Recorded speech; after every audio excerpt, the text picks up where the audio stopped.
She was 8 years old, barefoot in the frost, and she was running for her life. At least, that's what she believed.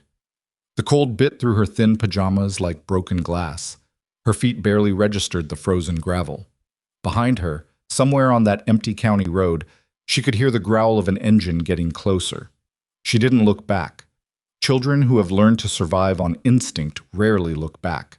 They just run until something stops them. What stopped Emma Parker that morning wasn't a wall. It wasn't a fence. It was 6 Harley-Davidson motorcycles parked in front of a roadside diner, and one scarred man sitting on the porch steps alone, watching the gray sky like he was waiting for something he'd stopped believing in a long time ago. If this is your first time finding this channel, welcome. Stay until the end of this story, because what happens between this little girl and this broken man is going to stay with you long after the screen goes dark. Hit that subscribe button and turn on notifications so you never miss what comes next. Drop a like if you feel this story in your chest.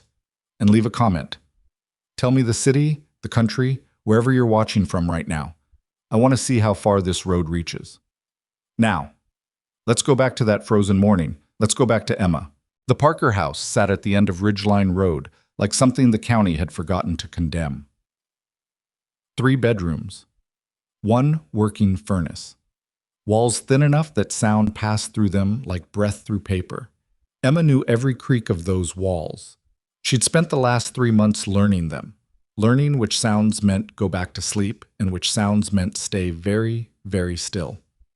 November had come early that year, pushing cold air down from the mountains and into the valley where Harlow Creek wound through frozen farmland, the kind of cold that settled into old houses and never quite left. Emma felt it every morning when she climbed out from under her 2 blankets and pressed bare feet to the floor and stood there for a moment, listening. Listening was something she'd gotten very good at. She was small for 8, fine-boned and quiet-faced, with her father's dark eyes and a way of watching rooms that made adults uncomfortable without knowing exactly why. The school counselor had written in a report last spring that Emma Parker demonstrated unusual situational awareness for her age. The counselor meant it as a clinical observation. She didn't understand that Emma had learned to read rooms the same way sailors learn to read weather, because the cost of being wrong was too high. That Saturday morning, she woke before dawn to voices. Not fighting voices. Not yet. But the particular low tension of voices that were trying not to become fighting voices, stretched tight between 2 people who had said everything there was to say and were now just repeating the words in different arrangements, hoping for a different outcome. She heard her mother Linda's voice first. Tired. The kind of tired that goes past the body and into something deeper. Ryan, I'm just asking you to think about, I have thought about it. I've been thinking about nothing else for 3 weeks. We can't keep pretending. I'm not pretending anything. Emma lay still. She watched the water stain on the ceiling above her bed. It was shaped roughly like the state of Kansas, and she'd spent a lot of hours staring at it. It never changed. That was the only thing she trusted about it. The voices dropped lower. A drawer opened in the kitchen. Metal sounds. Heavy, deliberate. She heard Ryan's boots on the linoleum, then the back door, then the scrape and clang of the truck bed. She got up. She moved to the window with the careful slowness of someone who has learned that floorboards have memory. Through the frost-hazed glass, she watched Ryan in the gray pre-dawn light, working by the glow of the truck's tailgate. He was loading things, big things, heavy things. She saw the rope first. Thick orange rope coiled in his arms like something alive. He dropped it into the truck bed with a heavy thump. Then a roll of silver duct tape. Then a canvas bag that chinked and shifted when he set it down. Metal on metal, the sound of tools, of weight, of intention.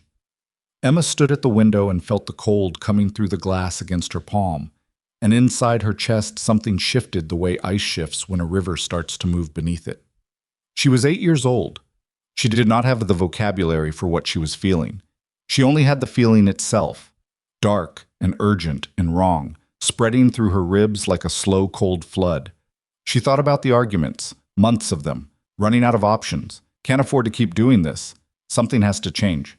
She thought about the rope. She thought about the duct tape. She thought about the heavy bag with the metal sounds. And in the terrified, exhausted, hyper-vigilant logic of a child who had spent 3 months sleeping with one ear open, she put those things together and arrived at a conclusion that was completely wrong, and also, in that moment, completely real to her. She didn't wake her mother. She'd tried waking her mother before, during smaller scares, and her mother had said, "You're imagining things, and it's just a bad dream, and you need to stop doing this to yourself, Emma." Those words had taught her that her fear wasn't trusted, even when it was real. So she did what children do when the people who are supposed to protect them have run out of the energy to look. She protected herself. She grabbed the hoodie from the floor. She grabbed nothing else. She went out the front door in bare feet, and she ran. The gravel drive tore at her soles. She barely felt it. The county road stretched in both directions through frozen farmland, and she didn't think about direction, only about away. Away from the orange rope. Away from the metal sounds.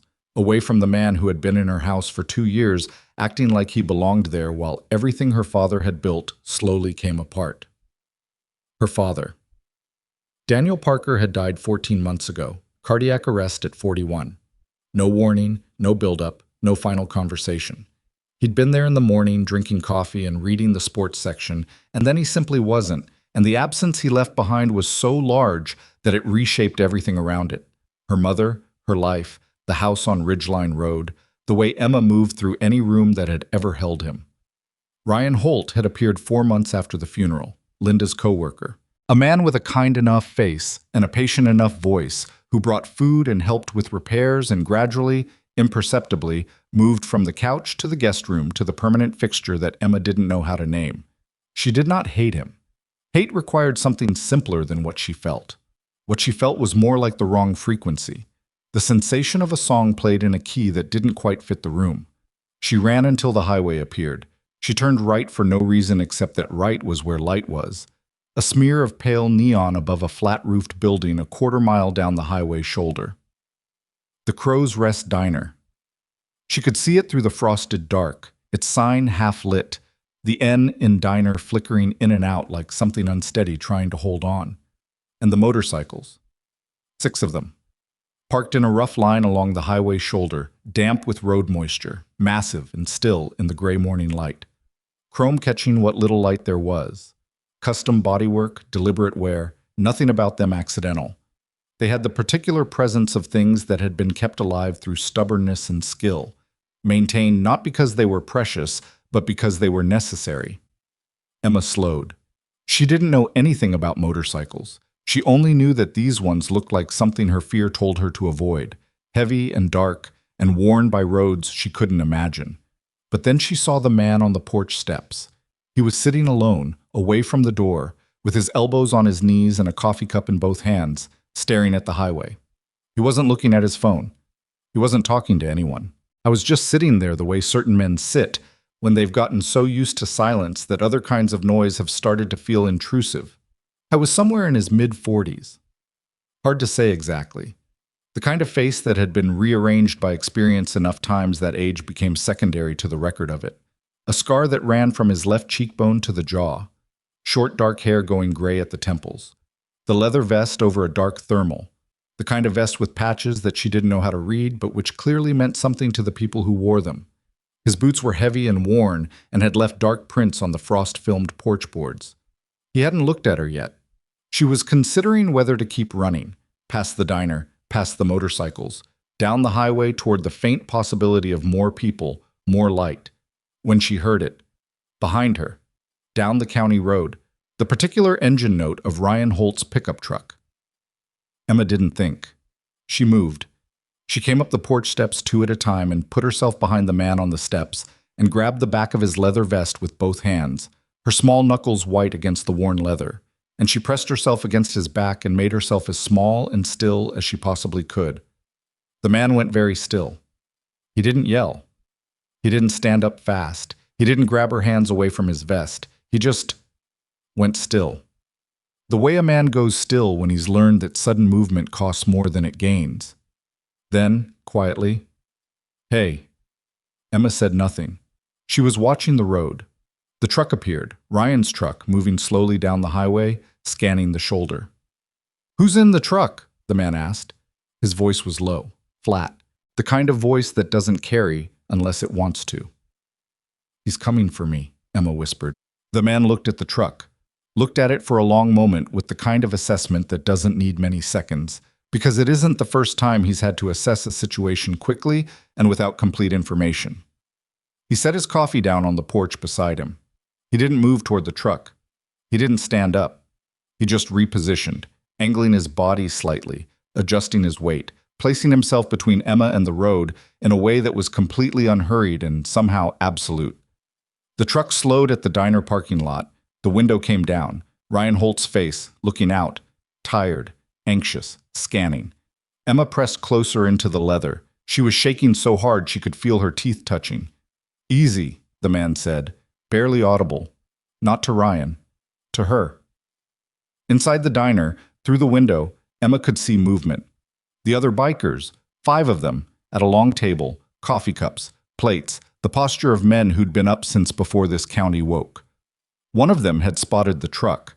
Nothing visible changed about the table, but something in the arrangement shifted slightly, the way a group of men shifts when they've silently agreed to pay attention. Ryan's truck sat idling at the edge of the lot for a long moment. Then it moved on. Down the highway, still searching. Emma didn't let go of the vest. The man picked up his coffee again. Didn't look back at her. "You can stay there as long as you need." She stayed there. Her feet were starting to hurt in earnest now.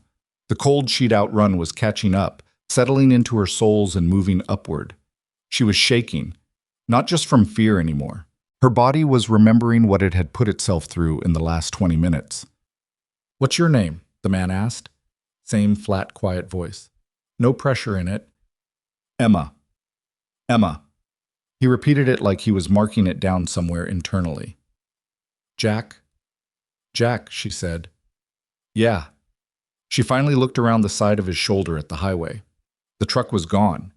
The highway was empty in both directions, just frost and painted lines and the far dark shapes of sleeping farmland.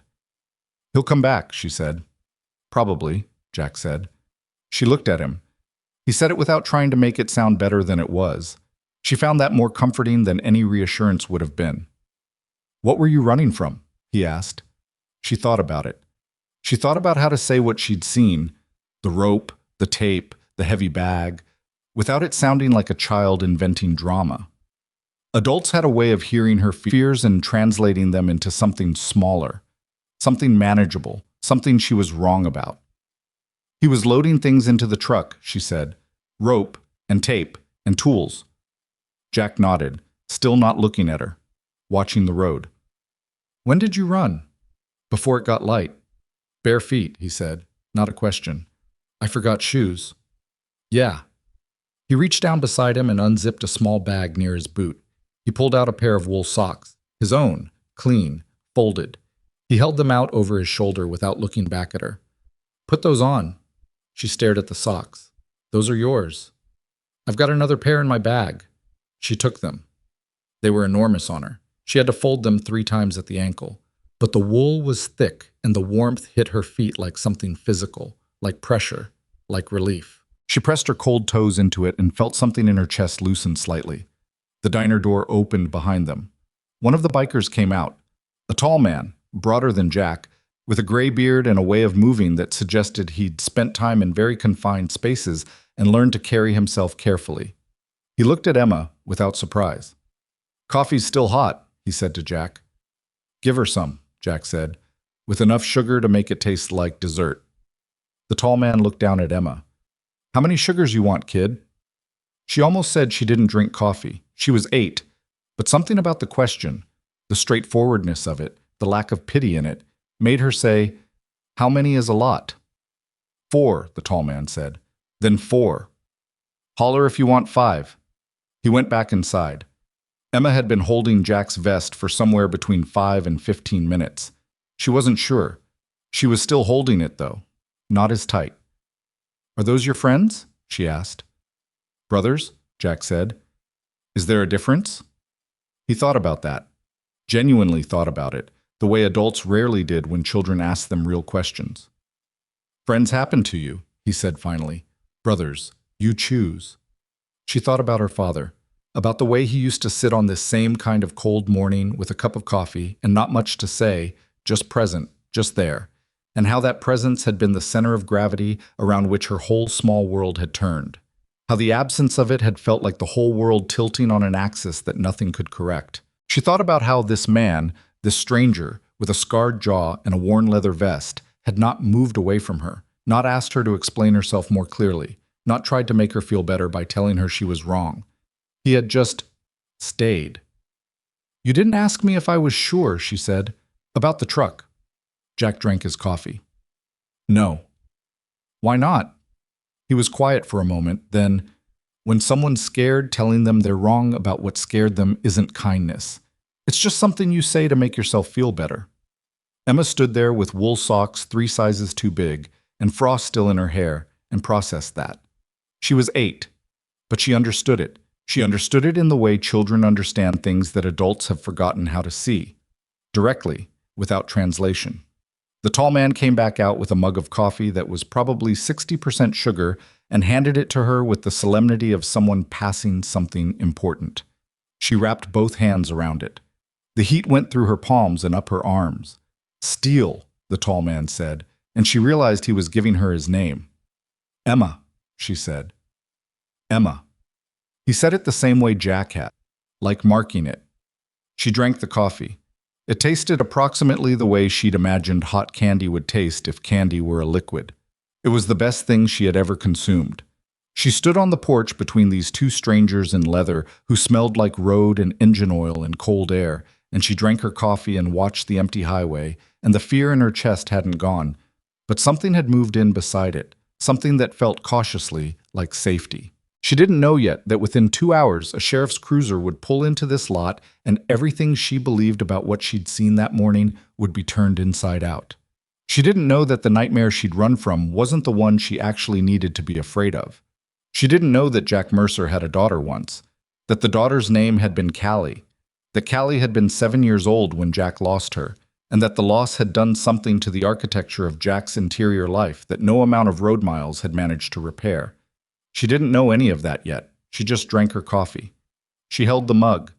She kept one hand loosely on the back of Jack's vest, not gripping anymore, just there, touching the leather, making sure he was still real. And Jack sat on those porch steps and watched the highway with the particular patience of a man who has decided that he isn't going anywhere, and the cold morning light came up gray and thin over the frozen farmland, and the 6 Harleys sat in the lot like something ancient and deliberate, and nobody said very much at all. Until the sheriff's cruiser turned off the highway. It came in slow. No lights, no siren, just the deliberate roll of a vehicle whose driver wanted to assess before arriving. It parked at the edge of the lot with the particular precision of someone who'd been doing this long enough that every movement was intentional. The door opened and Sheriff Dana Collins stepped out. She was 40, maybe 42. A lean woman with sharp features and a way of moving that suggested she took up exactly as much space as she needed and not an inch more. She wore no expression that Emma could read as she scanned the porch, landed on Emma, and walked over with the steady, unhurried pace of someone who had learned that rushing into a scene changed the scene. She crouched in front of Emma, got down to her level, eye contact, direct and careful. "Emma Parker?" she said. Emma felt the hand on Jack's vest tighten again without quite deciding to. "Your mom called it in," Collins said. "She's scared. She wants to know you're okay." Emma looked at the sheriff. She looked at the cruiser. She looked at the highway where Ryan's truck had been. "He was coming for me," she said. Collins didn't tell her she was wrong. She tilted her head slightly and asked, "What made you think that?" And so Emma told her. The rope, the tape, the tools. The months of arguments about money and options and things having to change. The way it had all connected in the dark morning logic of her fear into something she couldn't unsee. Collins listened to all of it without interrupting. Then she said, "Emma, I need to tell you something, and I need you to hear it even if it's hard, okay?" Emma waited. "Ryan Holt is a fence contractor. He left this morning for a fencing job 2 counties over. The rope is for stringing wire fence. The tape is for the fencing posts. The tools in that bag are post drivers and wire cutters." Collins paused. "He wasn't going after you. He was going to work." The world did a very slow, very quiet tilt. Emma heard herself say, "Oh." Just that. Just the one small word that contained approximately everything. She felt her face go hot despite the cold, and she felt something she couldn't name, relief and embarrassment, and the awful deflating sensation of a fear that had felt so completely real, becoming a story she'd told herself in the dark. Jack hadn't moved. He was still on the porch steps, looking at the highway, coffee in hand. Collins was still watching Emma carefully. Not triumphantly, not with the satisfaction of having corrected a scared child. Just carefully. "It wasn't your fault," Collins said. "You were scared. Scared people connect things. That's what brains do." Emma looked down at the enormous wool socks. She looked at the coffee mug still warm in her hands. She thought about her mother, who was somewhere right now, scared, having called the sheriff. She thought about how she'd run without saying anything, how she'd run and left her mother there with the man she was afraid of without any warning. "I need to go back," Emma said. "Yes," Collins said. "Your mom's on her way here." Emma looked up at Jack. He had turned slightly on the porch step and was looking at her now, not with anything she could read as an expression exactly, just with the particular quality of attention that she'd noticed from the moment she'd grabbed his vest. Like he was actually looking, not looking past her, not looking at a problem to be managed, but looking at her. "I was wrong," she said. She needed to say it out loud. "About what I thought." "Yeah," Jack said, "but you weren't wrong to be scared." She thought about that. The distinction mattered in a way she couldn't fully articulate but could absolutely feel. Collins had stood and was moving back toward her cruiser, talking quietly into her radio. The diner door opened and Steele leaned out and caught Jack's eye. Something passed between them wordlessly, the way communication passed between people who had been in enough tight spaces together that language became secondary. Emma heard a car coming down the highway. She knew before it appeared that it was her mother's car. The engine note. The way she'd learned sounds. The green sedan pulled into the lot and Linda Parker was out of the door before it had fully stopped, crossing the frost-filmed asphalt in her heavy coat, and Emma recognized the specific expression on her mother's face, the one that lived on the border between absolute relief and absolute collapse, the face of someone who had spent the last 40 minutes imagining the worst and was now metabolizing the fact that it hadn't happened. Emma walked off the porch toward her mother. Linda dropped to her knees and pulled Emma into her arms and held on. Emma let herself be held. She pressed her face into her mother's shoulder and breathed in fabric softener, coffee, the specific smell of home that had nothing to do with the house and everything to do with this one person. "I'm sorry," Emma said into the shoulder. "Don't," Linda said, fierce and soft simultaneously. "Don't you apologize." They stayed like that for a long moment. The cold morning around them, the lot quiet, the Harleys still and patient. Jack on the porch not looking at them, giving them the thing that was theirs. When Linda finally stood and turned toward the porch, she looked at Jack with an expression Emma couldn't read. Something complicated, gratitude and assessment, and the particular wariness of a woman who had learned to be careful about men who presented themselves as safe. "She was here when I pulled up," Jack said, before Linda could ask. "She found a spot on the porch. We had coffee." The understatement was so complete it almost made Emma laugh, which was a feeling she hadn't expected to have this morning. "Thank you," Linda said, careful, real. Jack nodded once. That was all. Collins had come back from the cruiser and she was talking to Linda now, the standard procedural conversation, and Steele had gone back inside, and the morning was getting lighter, though still gray, and Emma stood between all of these adults and their separate concerns and felt, for a strange fleeting moment, entirely invisible. She went back to the porch. She picked up the coffee mug, which had gone cold, and she looked at Jack. "Do you have kids?" she asked. Something happened in Jack Mercer's face that was there and then not there in less than a second, the way a light flickers in a power surge. Something that moved beneath the surface of the particular stillness he carried. "No," he said, quiet, flat. But Emma had lived 3 months learning to hear the things that weren't said. And what she heard underneath that single word was something so dense and heavy and unprocessed that she felt it physically, a vibration in the air, a frequency. She looked at him and didn't ask anything else. She just knew. The way children sometimes know things that adults have spent enormous energy trying to bury. She set the coffee mug down. She stood there a moment. "Thank you for the socks," she said. "Keep them," he said. She looked down at her enormous woolly feet, Then back at the highway where Ryan's truck had disappeared. Not chasing her, she now knew. Going to work, going to a job, living his own life that had nothing to do with her fear. She understood now that the nightmare she'd built in the dark wasn't the real nightmare. It was just the nightmare she could see. What she couldn't see yet. What nobody standing in that diner parking lot on that cold November morning had any idea about was that the real danger wasn't behind her. It was ahead of her. In documents she couldn't read yet, in systems she didn't know existed, in the gaps between what people promised and what institutions actually delivered. And it was already moving. Collins had stopped talking to Linda. Her expression had changed, subtly, but Emma caught it. That professional composure was something underneath it. The look of someone who has just realized that the call she thought was simple isn't simple at all. She pulled Linda a few steps away, dropped her voice. Emma watched them from the porch, watched her mother's face change, watched Linda Parker's hand come up to her mouth. Emma felt the cold come back into her chest. Whatever Dana Collins had just told her mother had nothing to do with rope or duct tape or fencing jobs. Whatever Dana Collins had just said had made Linda Parker look, for the first time in this whole terrible morning, genuinely afraid. And from the porch of the Crow's Rest Diner, in a pair of oversized wool socks that smelled like road and leather and a stranger's quiet kindness, Emma Parker watched her mother's face and felt the ice shift again beneath the river of her life. And understood, without knowing the words for it yet, that the morning wasn't over, that it had barely begun. Dana Collins didn't raise her voice. That was the thing about her. She had learned somewhere along the line that the quieter you delivered bad news, the longer it took people to understand it was bad, and those extra seconds sometimes mattered. She stood with Linda Parker at the edge of the parking lot with her back to the diner and spoke in a register that carried maybe 8 feet in the still morning air. Emma was 20 feet away on the porch. She caught fragments: legal, paperwork, completion, status. She caught the word guardian. She caught the way her mother's hand went to her mouth.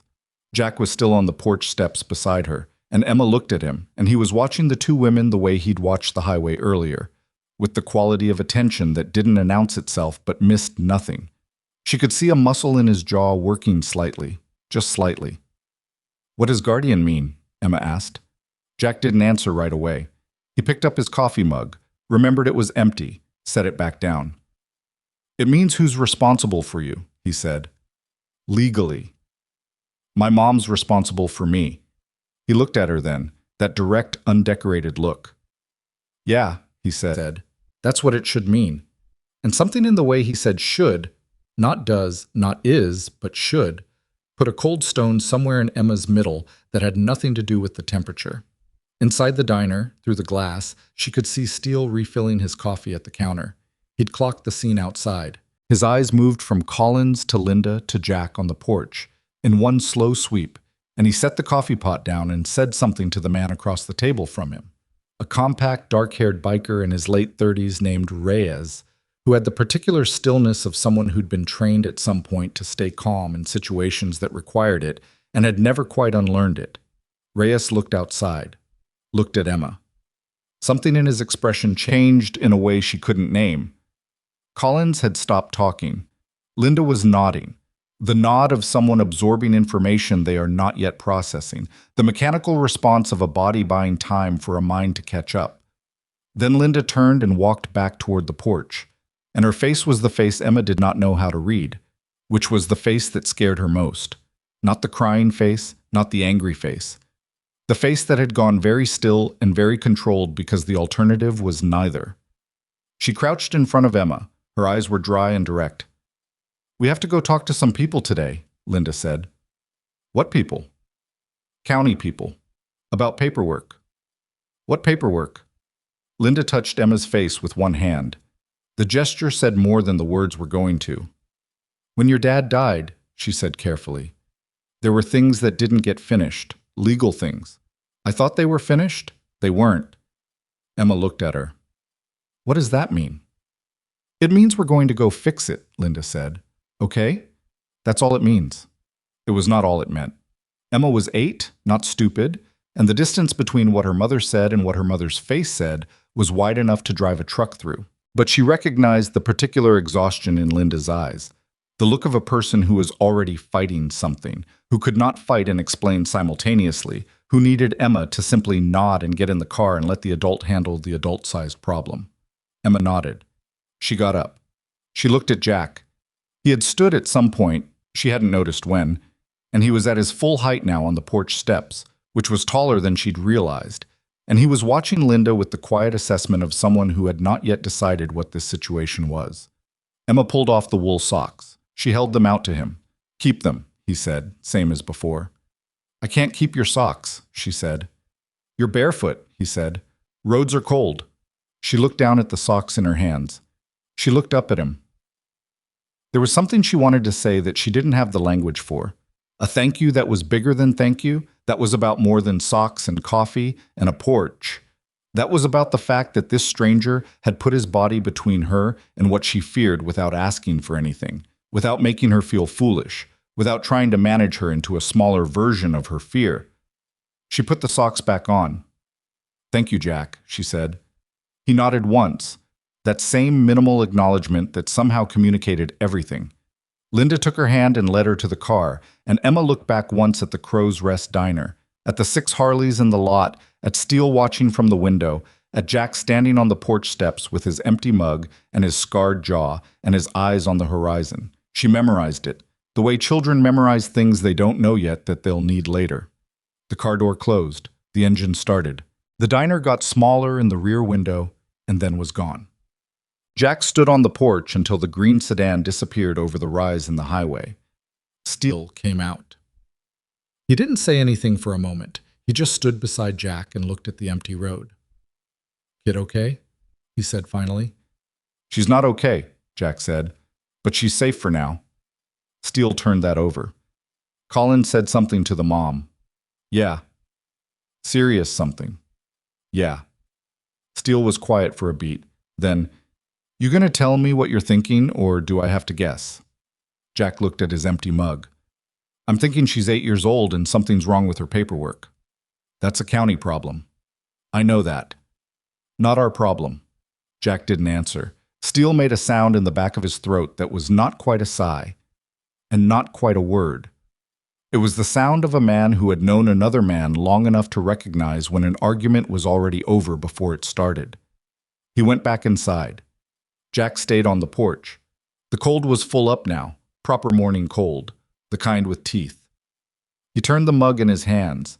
He looked at the empty highway, and he thought about a pair of small hands clutching the back of his vest, and he thought about the weight of that, the specific weight of a child deciding, in the span of 3 seconds, that you were the safest thing available. He knew what that weight meant. He'd carried it before. He'd lost it before. He went inside.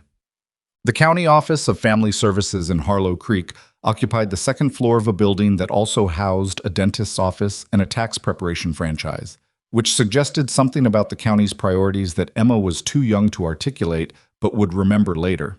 Linda sat across a laminate desk from a woman named Patricia Orell, who had the expression of someone who processed paper suffering all day and had developed the professional distance necessary to continue doing so without it destroying her.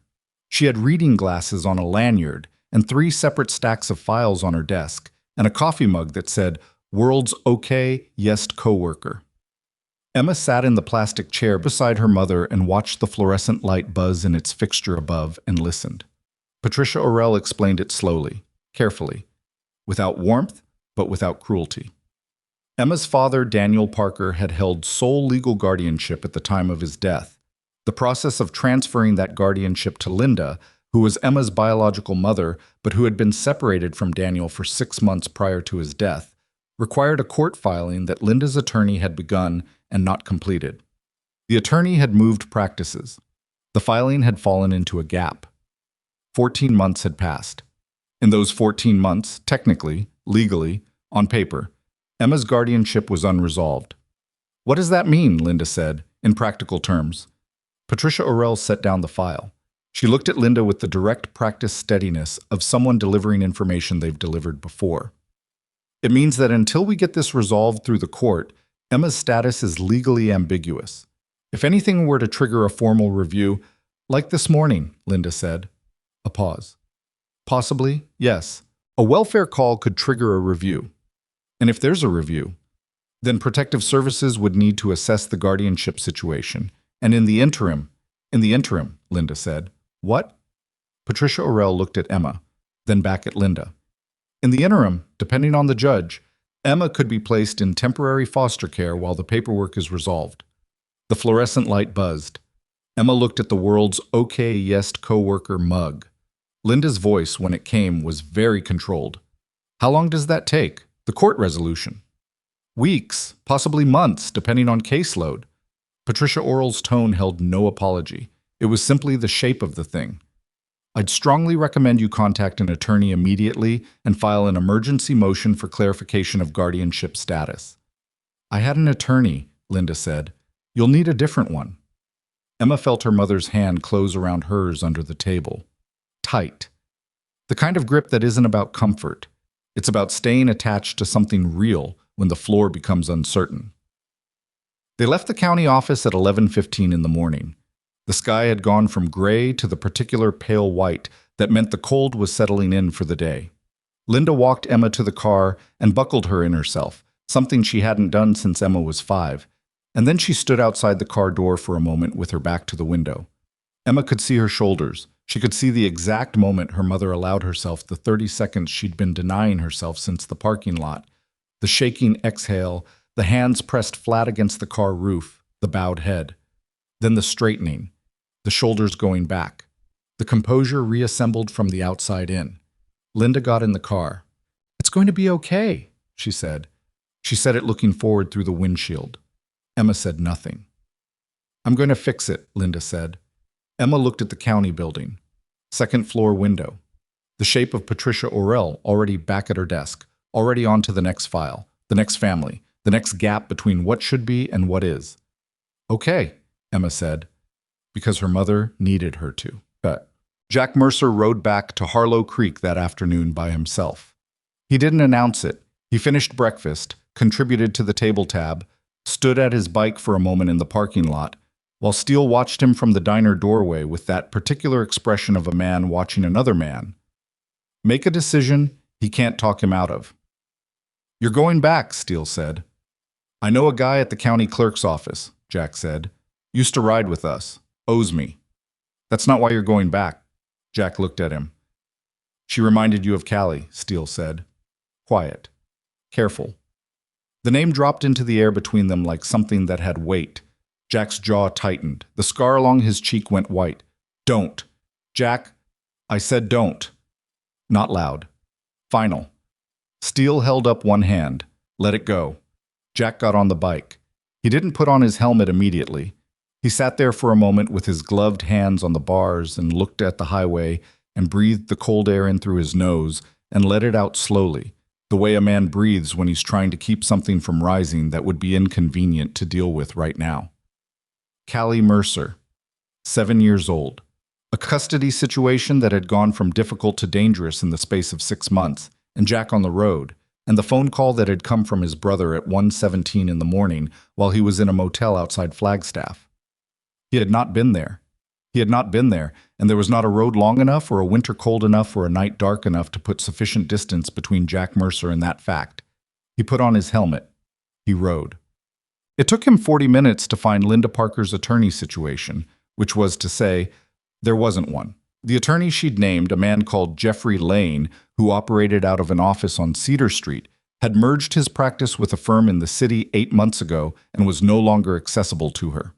The file he'd been working, the guardianship transfer, was technically in transit. In practice, it was nowhere. He called Steele from a payphone outside the county clerk's office. Still used payphones when he was doing this kind of thing, a habit from years of operating in contexts where you didn't want your number in someone else's call log. The paperwork's completely hung, he said. Attorney disappeared into a merger, filings in limbo. Steele was quiet for a moment. And the kid? At risk of foster placement if anything triggers a formal review. More quiet. Then, how long have you been doing this, Jack? Doing what? Acting like it's just information gathering. Jack looked at the gray street. A delivery truck grinding through a left turn. An old man walking a dog that was too small for the weather. Normal life, ordinary and indifferent, proceeding around the edges of crises it didn't know were happening. I know a family law attorney in Kettleburg, Jack said. Claire Marsh, good, fast, doesn't charge what she should. You gonna call her? I'm going to call her. And the mom? Does she know you're doing all this? Not yet. A long pause. Then Steele, with the particular tone of a man who has reached the limits of what he can contribute to another man's decision. Okay. Okay, Jack said. He hung up. He found Linda Parker's number through the county welfare intake form. There were advantages to knowing people at the county clerk's office, and those advantages occasionally extended to situations like this one. He called her from the payphone at 4:15 in the afternoon. She picked up on the second ring. Who is this? She said, cautious, tired. Jack Mercer, from the diner this morning. A pause. How did you get this number? I know some people at the county office, he said. Don't read that the wrong way. I'm not making trouble. Another pause. Longer. What do you want? I know a family law attorney. She's good and she's fast and she can file an emergency motion by end of week if you let her. He paused.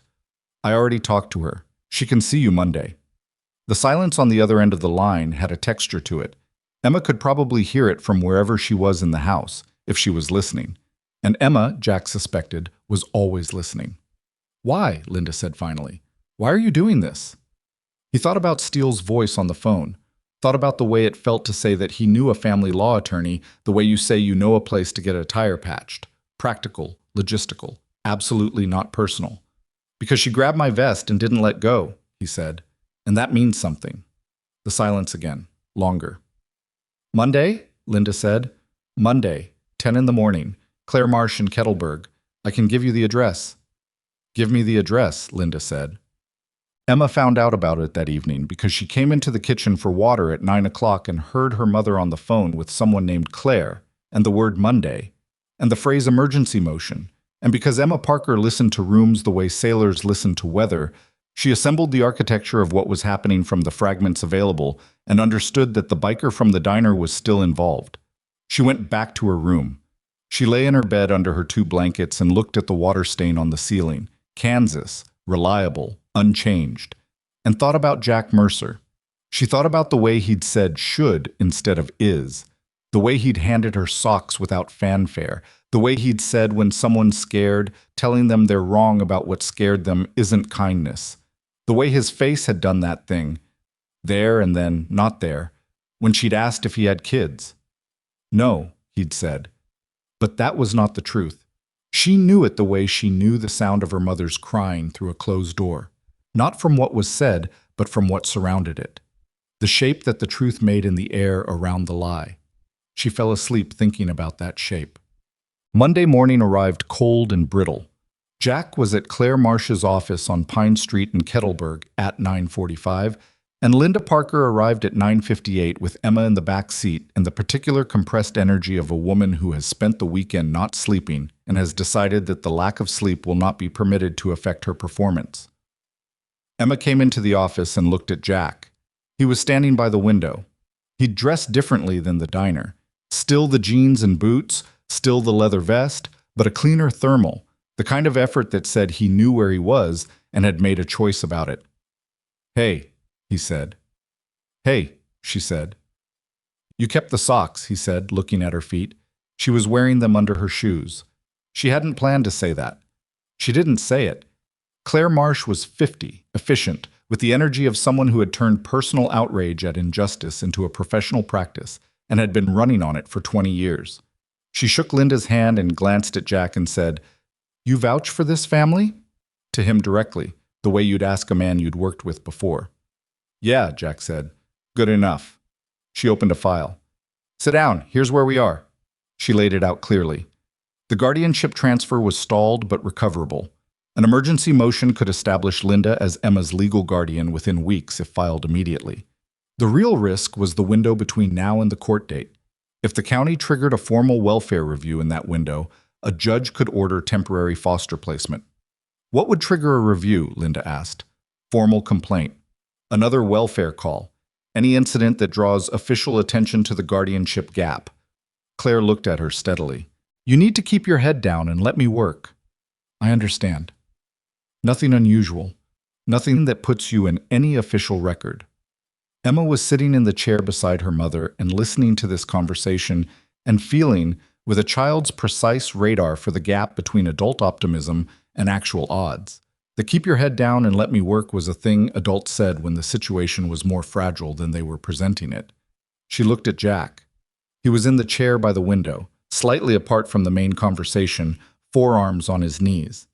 He was watching Claire with the focused attention of someone who needed to understand what they'd walked someone else into. After the meeting, in the parking lot, while Linda was buckling Emma in, Jack walked to Claire's door to say something privately. Emma watched through the rear window. She couldn't hear the words. She watched Claire's face change from professional to something slightly more real. A nod, a lowered voice, a hand briefly on Jack's arm. He came back across the lot, and Linda met him at the hood of the car. "Thank you," Linda said, same careful tone as the diner, real but guarded. "I mean that." "Don't thank me yet," Jack said. "Let Claire work." Linda looked at him for a moment with the particular expression of a woman taking the measure of a man and not yet having enough data to complete the measurement. "Why does this matter to you?" she said. "My daughter." Jack looked at Emma through the window. Emma looked back. "She needed someone to stay," he said. "So I stayed." Linda absorbed that. She looked like she wanted to ask more and had decided this wasn't the moment for more. She got in the car. Emma watched Jack walk to his bike, parked at the edge of the lot, the Harley sitting massive and still in the pale winter light. He pulled on his jacket, then his gloves. She watched him sit astride the bike for a moment before starting it. He looked back at the car. He caught her eye through the rear window. He nodded once. She raised her hand. One small, deliberate wave. He started the bike. The problem arrived on Thursday. Jack got the call from Claire at 6 in the evening, and the quality of her voice. When she said, "Jack, we have a situation," told him everything about the situation before she described it. Ryan Holt had filed a formal statement with county services. Not a complaint exactly. More deliberate than that. Ryan Holt, in the 3 days since Monday, had quietly contacted county services and provided a detailed account of his 2 years in the Parker household, his financial contributions, his role in Emma's daily care, the school pickups and grocery runs and sick days managed while Linda worked. He had not filed anything aggressive. He had not claimed malicious intent. He had simply, methodically, provided a factual record of involvement that any reasonable official would have to assess. And at the bottom of that record, very carefully worded, was a suggestion. Given the existing guardianship uncertainty, it might be in Emma's best interest for the county to undertake a formal evaluation before any permanent arrangements were finalized. "He's not attacking Linda," Claire said. "He's making himself relevant." "Can he do that?" Jack said. "He's doing it. The question is whether it gains traction." A pause. "He spent 2 years in that house, Jack. Courts take that seriously. If he argues informal parental standing, he's not her father. No, but he acted like one by his account for 2 years. That's not nothing." Jack was standing outside the club's meeting hall, a converted auto shop on the south edge of Harlow Creek that the Iron Compass MC had rented for 11 years, the kind of building that looked like nothing from the road and meant everything inside.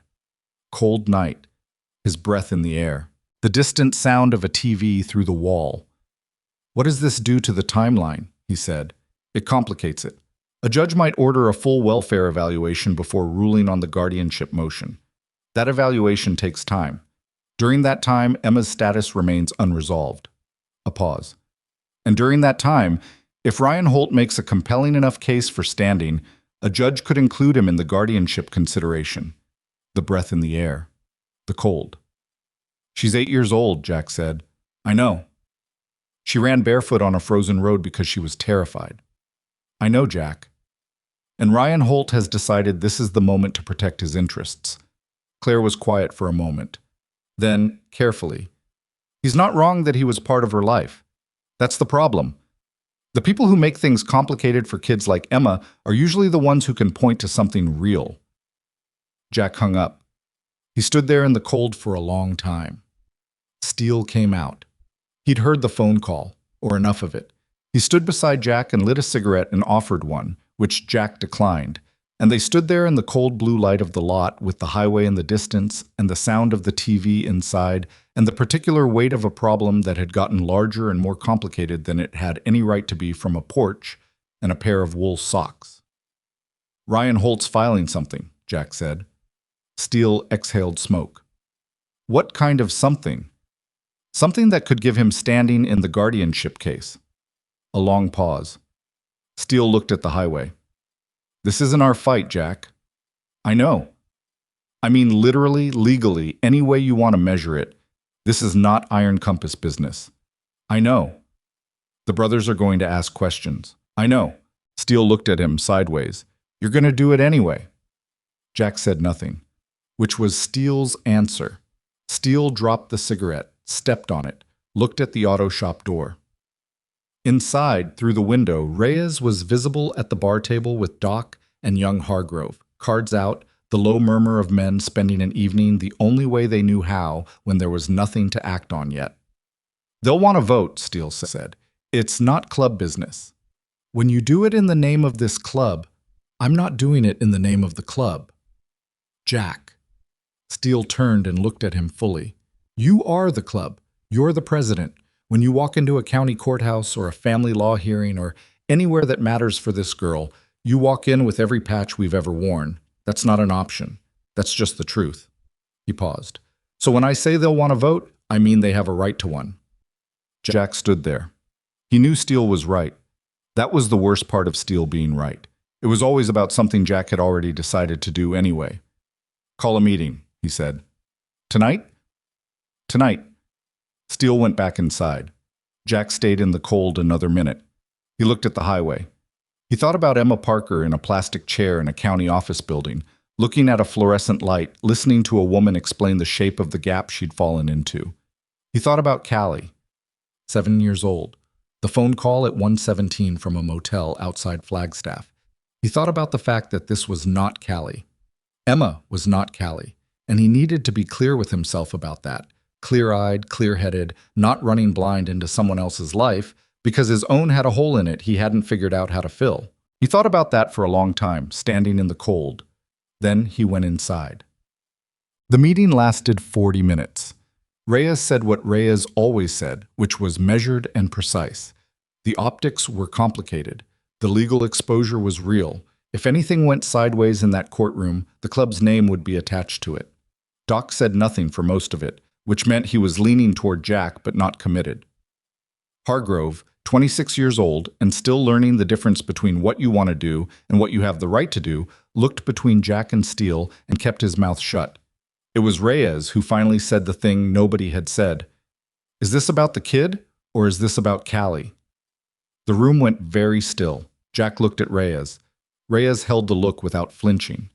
That was one of the things about Reyes, so he'd been a cop for 6 years before the department imploded around him, and he'd walked away from it. And he'd carried the habit of asking the question that made the room uncomfortable, because uncomfortable questions were the ones that mattered. "Both," Jack said. Nobody said anything. "It started as Callie," Jack said. "I know that. I'm not lying to myself about it." He looked around the table. "But that kid ran barefoot onto a frozen highway and grabbed my vest and trusted me with her life on 5 seconds of nothing. That's not about Callie. That's about Emma." He paused. "And what's happening to her? The paperwork, the gap, the system eating her alive? That happens to kids every day, and nobody with the capacity to push back actually pushes." He let that sit. Doc looked at Steele. Steele was looking at his hands. "We push," Doc said. First words in 20 minutes. Reyes looked at Jack for a long moment. Then he nodded. Once, slow, the nod of a man making peace with a decision rather than celebrating it. Hargrove said, "What do we do?" "We find out who Emma Parker's family is," Jack said. "All of it, before Ryan Holt gets to define it."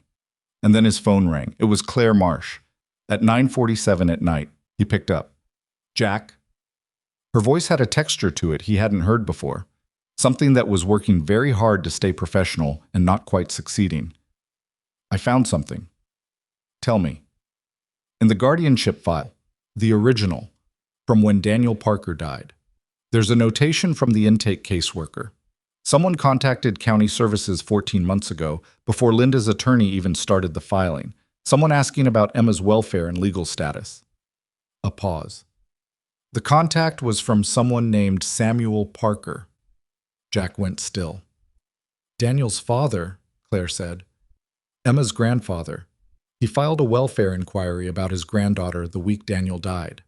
Another pause. And then the county sent him a response telling him to contact the family directly. And then she trailed off. And then what? Jack said. And then nothing. He drops out of the record entirely. No follow-up, no further contact, like he just stopped. Jack looked at the table, at Reyes, at Doc, at Steele, at Hargrove. Or like something stopped him, Jack said. That's what I'm thinking, Claire said. Jack, if Samuel Parker exists and if he's been trying to reach Emma this whole time and something in the system blocked it, then Emma has family, Jack said. Real family that nobody told her about. The room was completely silent.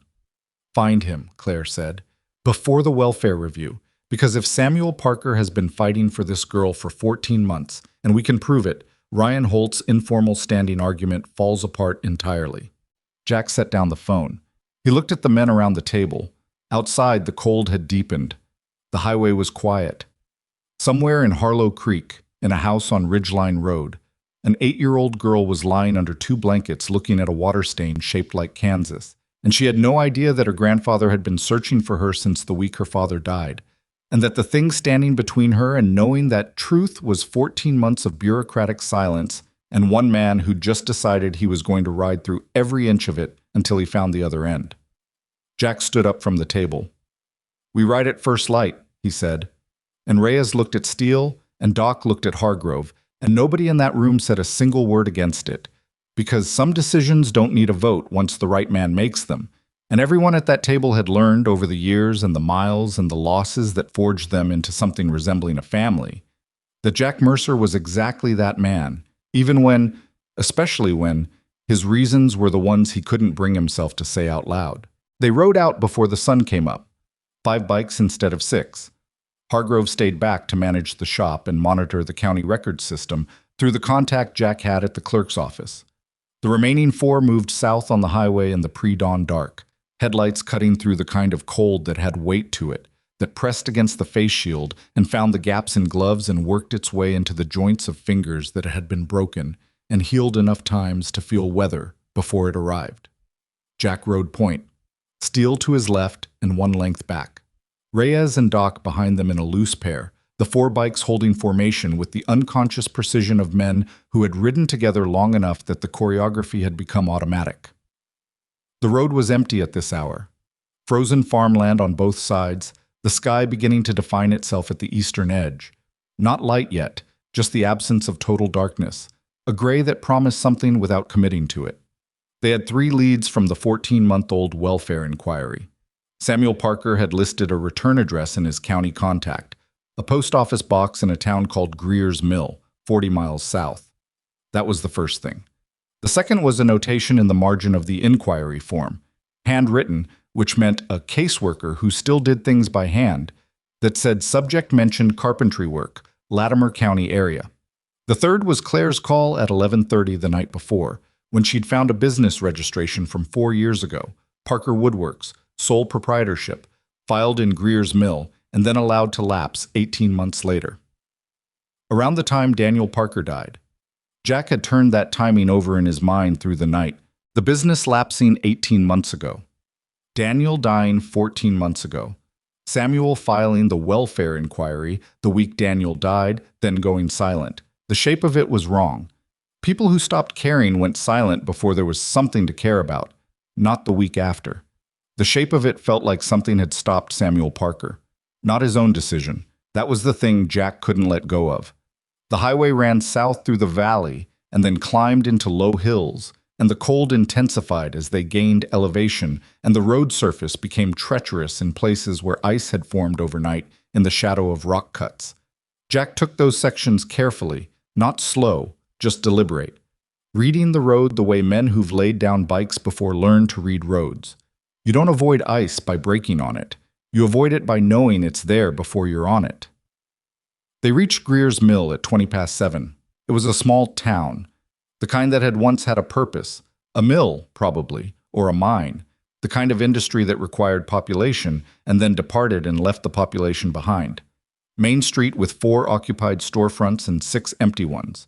A diner, a hardware store, a post office that doubled as a lottery retailer, a beauty salon with hours that suggested it operated on hope more than schedule. The post office opened at 8. They parked the bikes and went to the diner. The woman behind the counter was 60 and had the look of someone who had made her peace with the pace of a small town without quite making her peace with everything that came with it. She brought coffee without being asked, 4 cups, looked at the group, assessed, reached under the counter, and brought out a 5th cup and filled that too and set it in the middle of the table. "I might come back," she said, nodding at the empty spot. "Appreciate it," Jack said. She lingered for a moment, not nosily, just with the natural gravitational pull of a small-town morning and the unusual event of 4 men in MC leather appearing before 8 o'clock. "You looking for someone?" she asked. "Man named Samuel Parker," Jack said. "Used to have a woodworking business here." Her expression changed, not dramatically. A small shift, the kind that happens when a name lands on something real rather than empty air. "Sam?" she said. "You know him." "I know of him." She looked at the window, the empty Main Street. "He's out on the Delwood Road, about 7 miles. Old farmhouse, white gate, name's not on the mailbox, but the gate's got a carved post. Eagle, from what I remember. He made it himself." She paused. "He doesn't come to town much." "Since when?" Jack said. "Since about—" She thought about it. "Year and a half, maybe. Used to come in on Fridays for coffee and whatever I had on special. Then he just stopped. Year and a half. 18 months. The same window as the lapsed business registration." "You have any trouble?" Steele asked. She looked at Steele, looked at Jack, making her calculation about what kind of trouble these men represented and whether it aligned with or opposed the trouble she was thinking of. "He had a falling out with somebody," she said finally. "I don't know the details. I heard pieces. Something about his son's estate and a lawyer and some kind of disagreement about how things got handled." She stopped. "He's a good man. He made furniture for half the houses on this road. She shook her head. "Something broke in him when his boy died. You could see it." She went back to the counter. Jack wrapped his hands around the coffee mug. He looked at Steele. Steele's jaw was set. He was thinking what Jack was thinking. The lawyer, the estate, the falling out. Daniel Parker's estate. The same estate that Linda's attorney had been managing when the guardianship filing stalled and then disappeared. The same attorney who had moved practices. Gone inaccessible. Left the file in transit, Jeffrey Lane. The name arrived in Jack's mind with the particular weight of a piece fitting into a puzzle that was suddenly showing a very different picture than the one he'd assumed he was building. "Reyes," Jack said quietly. Reyes was already looking at him. "Yeah. Jeffrey Lane, Daniel Parker's estate attorney. Get everything you can before we hit that farmhouse." Reyes had his phone out before Jack finished the sentence. The Delwood Road was gravel and ice. They took it slow, bikes picking their way between frozen ruts, the surrounding farmland flat and gray under the white sky. The carved gatepost appeared at 7.3 miles, exactly as the woman had described. An eagle, weathered to silver gray, standing on a post with its wings slightly raised. Not decorative. Precise. The work of someone who knew exactly what they were doing. Jack stopped his bike at the gate. Turned off the engine. The others did the same. The farmhouse sat 200 yards back from the road. White clapboard with a stone foundation, 2 stories, a barn to the left that had been converted into a workshop. The big sliding door was slightly open, a thin line of yellow light visible at the gap despite the hour. The property had the particular quality of somewhere maintained by a single person, functional, deliberate, slightly lonely in the orderliness of it. Wood smoke from the chimney. Someone was awake. "Wait here," Jack said. Steele looked at him. "Jack, just wait here." He went through the gate on foot, gravel and frost under his boots, each step deliberate. A dog somewhere, not aggressive, just noticing, let out one low sound and went quiet. He could hear his own breathing and the distant sound of something in the barn. A rhythmic scraping. Planing. Someone planing wood at 7:30 in the morning. He went to the barn door. He pulled it open slowly and stood in the gap. The interior was warm from two electric heaters positioned at either side of the space. The smell hit him immediately. Sawdust and linseed oil and the dry heat of seasoned wood. A smell that belonged to a specific kind of careful, patient work. Workbenches along the walls. Tools arranged with the particular precision of someone who had spent decades knowing exactly where each one lived. A half-finished chair in the center, tall back, hand-carved joints, the kind of piece that took weeks. At the far bench, a man. Samuel Parker was 68 years old and had the build of someone who had worked with his hands every day of his adult life. Broad through the shoulders, thick at the forearms, the kind of physical substance that didn't come from a gym, but from actual accumulated labor. His hair was white, cut short. He wore a canvas work shirt and jeans and work boots that were almost identical to Jack's in their degree of use. He had his back to the door and was drawing a hand plane along a board with the focused, rhythmic concentration of a man who had found, in this particular motion, a thing that required enough of his mind to crowd other things out. He heard Jack at the door. He didn't startle. He set the plane down carefully on the bench, the way you set something down when it's important that it not be damaged, and he turned. His face was Daniel Parker's face, aged 30 years. Same bone structure, same dark eyes. Emma's eyes, Jack realized. The eyes he'd looked into on a diner porch when she'd asked if he had kids, and he'd lied with a single word. Samuel Parker looked at Jack for a long moment. He looked at the leather vest. He looked at the patches. "Iron compass," he said. His voice was deep and unhurried, the voice of a man who had learned not to spend words he wasn't sure about. "That's right," Jack said. "You're a long way from Harlow Creek." Jack went still. "You know about Harlow Creek." "I know where my granddaughter lives." Samuel turned back to the bench, picked up the plane, set it down again without using it. The gesture of a man managing something. "Who sent you?" "Nobody sent me. I found you through county records." "The welfare inquiry." "The welfare inquiry," Jack confirmed. "From 14 months ago. You filed it and then you went silent." He paused. "Why?" Samuel was quiet for what felt like a full minute. In the silence, the heaters ticked. The cold outside pressed against the barn walls. Somewhere in the house, a clock. "Because someone told me to," Samuel said. "Who?" Samuel turned around fully.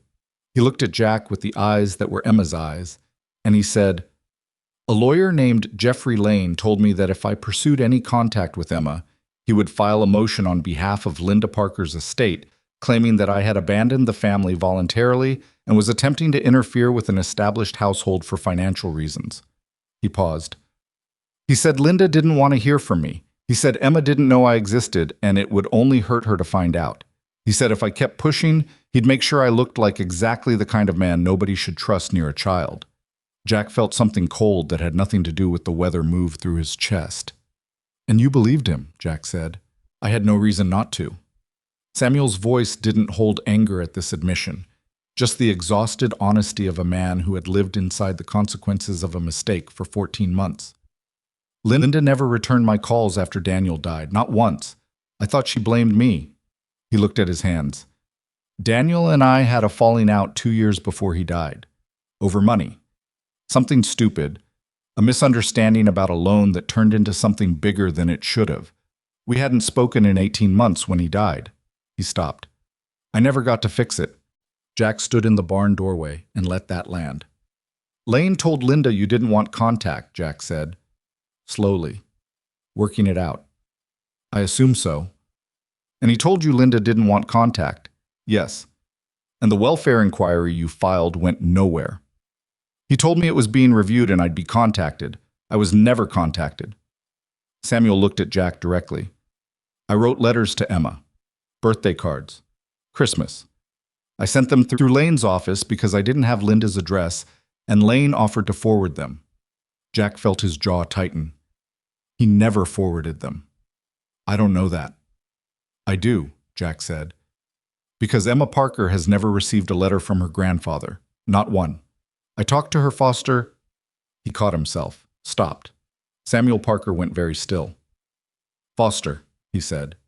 The words sat in the warm, sawdust air between them. "She's in temporary foster care," Jack said. The guardianship transfer stalled. The attorney who was handling it moved practices. "The file's in transit." He paused. The attorney was Jeffrey Lane.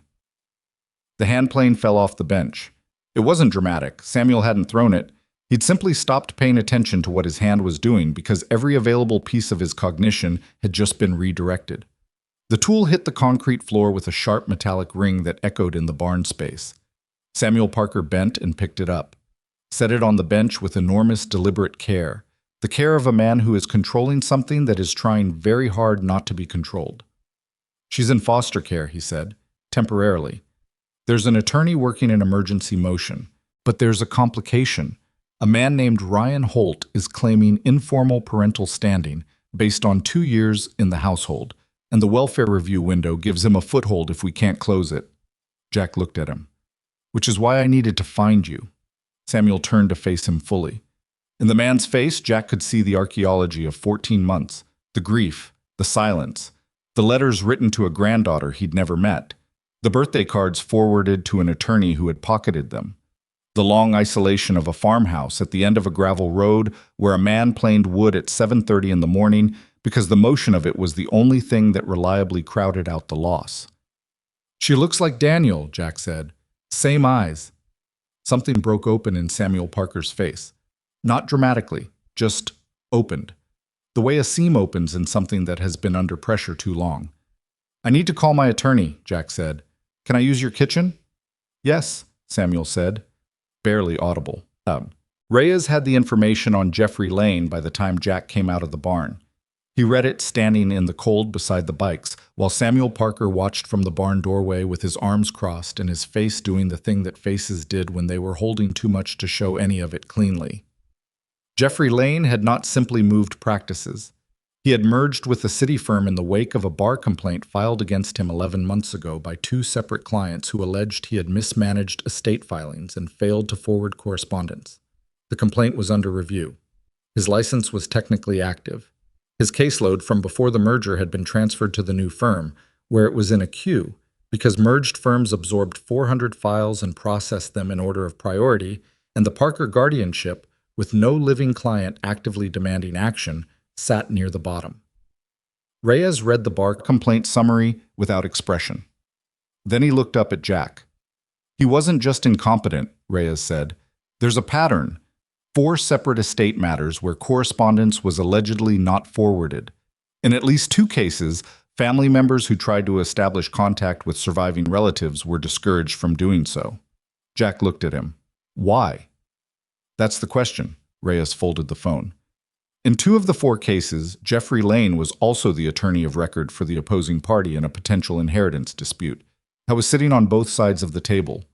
Steele said, "Was he sitting on both sides of the Parker estate?"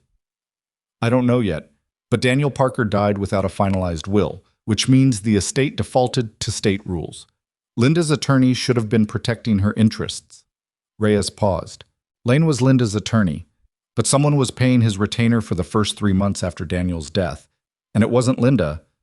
She didn't have the money. I found a payment record reference in the bar complaint annexure. The retainer payment came from a company called HRC Property Holdings. Nobody said anything for a moment. "Ryan Holt," Doc said, flatly. "Ryan C. Holt," Reyes said, "HRC." The cold settled over all of them. Around them the gravel and the frost, and the carved eagle on the gatepost, and the thin line of smoke from the farmhouse chimney, and the weight of what had just assembled itself out of the pieces they'd been carrying. Ryan Holt had paid Jeffrey Lane's retainer. Lane had managed Daniel Parker's estate, stalled the guardianship transfer, discouraged Samuel Parker's contact, failed to forward correspondence, and left the filing in transit long enough for Ryan to establish 2 more years of informal presence in the Parker household. Not criminal, necessarily. The bar complaint would determine that, but deliberate, systematic. A man who had decided that the best way to secure his position in Emma Parker's life was to eliminate every alternative and had found an attorney willing to facilitate it for a fee. "He buried the grandfather," Jack said. "He buried the grandfather," Reyes confirmed. Jack looked at Samuel in the barn doorway. The man was watching the group of bikers with the particular stillness of someone who had learned to wait, who had spent 14 months waiting and had gotten very good at the posture of it, even as the interior cost accumulated. "Samuel," Jack said. He walked over. "I need you to come to Harlow Creek," Jack said. "I need you to sit with an attorney named Claire Marsh and tell her everything you told me, the calls you made, the letters you sent through Lane, the warning he gave you about pursuing contact." He paused. "All of it." Samuel looked at him. "And then what?" "Then we take it to the welfare review and we show a judge that Emma has a grandfather who has been trying to reach her for 14 months and was systematically prevented from doing so by the same attorney who stalled her guardianship." Jack held his gaze. Ryan Holt's informal standing argument falls apart if there's a blood relative with a documented history of attempting contact. Samuel was quiet. He looked at the farmhouse. He looked at the barn. He looked at Jack. "She doesn't know I exist," he said. "No. She's going to find out her grandfather was out here the whole time." "Yes. That's going to be hard for her." Jack thought about Emma Parker on a porch in oversized wool socks. He thought about the water stain shaped like Kansas. He thought about the way she'd said, "You didn't ask me if I was sure," with the tone of someone who had spent their life being told they were wrong. "She's tough," Jack said. "But yes, it's going to be hard." Samuel Parker exhaled through his nose. He looked at the carved gatepost. The eagle, patient and worn, his own hands. "When do we leave?" he said. "Now," Jack said. They were back on the highway by 9:15. Samuel followed in his truck, an old Ford, the kind that ran because it was maintained, not because it was new. And the 4 bikes flanked him loosely, not escorting exactly, just present. The formation of men who didn't need to discuss whether they were going to make sure someone got somewhere safely. Jack rode at the front and watched the road and thought. He thought about Jeffrey Lane in a city firm somewhere, files in a queue, a bar complaint working its way through a process that moved at institutional speed. He thought about Ryan Holt, who had done something that was not precisely illegal but was precisely wrong, who had used money and access and a willing attorney to quietly erase the alternatives to himself in the life of a child, and had done it so cleanly that for 14 months it had looked like nothing at all. He thought about Emma in a foster home, 8 years old, waiting. And he thought about Claire Marsh, who was going to receive a phone call in about 40 minutes that would change the shape of everything. He was reaching for his phone at the first rest stop when Reyes pulled up beside him. Reyes had his visor up. His face had the particular expression Jack had learned to pay attention to. Not alarm, Reyes didn't alarm, but the heightened attention of someone who had just received information that changed the threat assessment. "What?" Jack said. "Hargrove just called," Reyes said. "County Services sent Linda Parker a formal notification this morning." Jack waited. "The welfare review has been escalated. Someone filed an addendum to Ryan Holt's statement last night. An anonymous tip claiming that Emma is being exposed to, quote, an unsanctioned relationship with members of a motorcycle club who have criminal associations." Reyes held Jack's gaze. "They want Emma removed from Linda's home pending the full review. The removal order is scheduled for this afternoon." The wind off the highway. The cold. "This afternoon," Jack said. 2 o'clock. Jack looked at the sky. It was 9:10. He had less than 5 hours.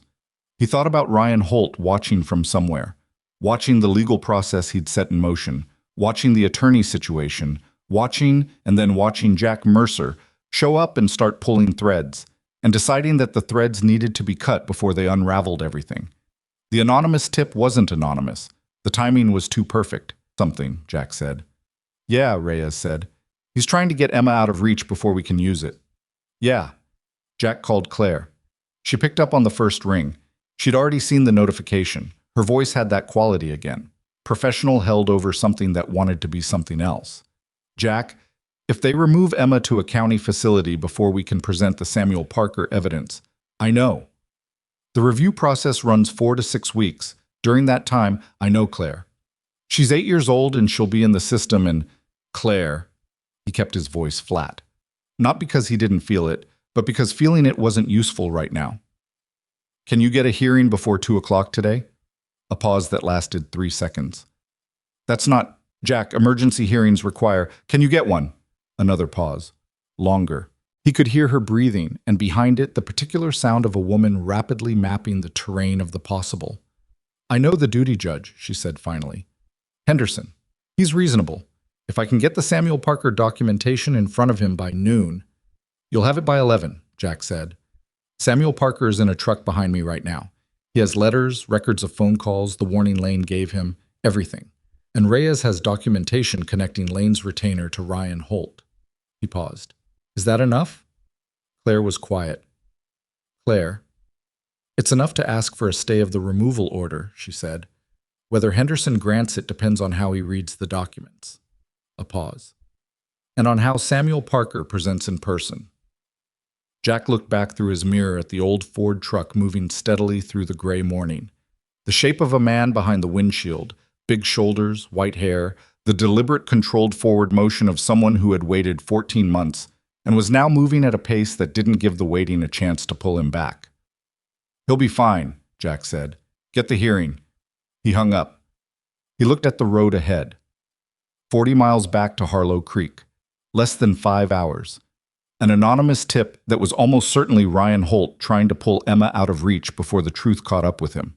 A hearing that might or might not happen. A judge named Henderson who was reasonable, which was attorney language for not irrational, which was not the same as certain. He thought about this morning in the barn. The hand plane falling off the bench, the sound of it hitting the concrete floor, and the way Samuel Parker had bent to pick it up with such careful, deliberate control. He thought about Callie. He let himself think about her for exactly 1 count of 10, which was the allowance he'd worked out over the years. Enough to acknowledge, not enough to disable. The phone call. 117, the motel outside Flagstaff. Then he put her back where she lived, and he looked at the road, and he rode. They made Harlow Creek at 10:53. Claire's office was already open and running when they arrived. The lights on, 2 extra chairs brought in, a printer going in the back room. She shook Samuel's hand with both of hers and looked at him with the particular expression of an attorney recognizing a case that has just become, against all probability, winnable. "Sit down," she said. "Tell me everything. Start with the week Daniel died." Samuel sat. He put his hands flat on the table. He began. Jack stood by the window, Steele beside him. Through the glass, Reyes and Doc were at the bikes, watching the street, the particular watchfulness of men who understood that the next hour had a perimeter, and they were holding it. At 11:14, Claire's printer produced the first page of the emergency stay application. At 11:32, she was on the phone with Judge Henderson's clerk. At 11:49, her face changed. Not collapsed. Claire's face didn't collapse, but the thing she'd been holding up in it shifted slightly, and she turned to the window where Jack was standing and she said, "Henderson will see us at 1:30.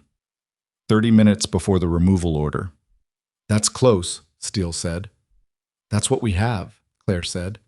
She was already gathering documents. Samuel Parker was still at the table. He had not moved since he sat down. He had told Claire everything, all of it, the calls and the letters and the warning from Jeffrey Lane. And then he had sat quietly while she processed it, and he was sitting quietly now while the room moved around him.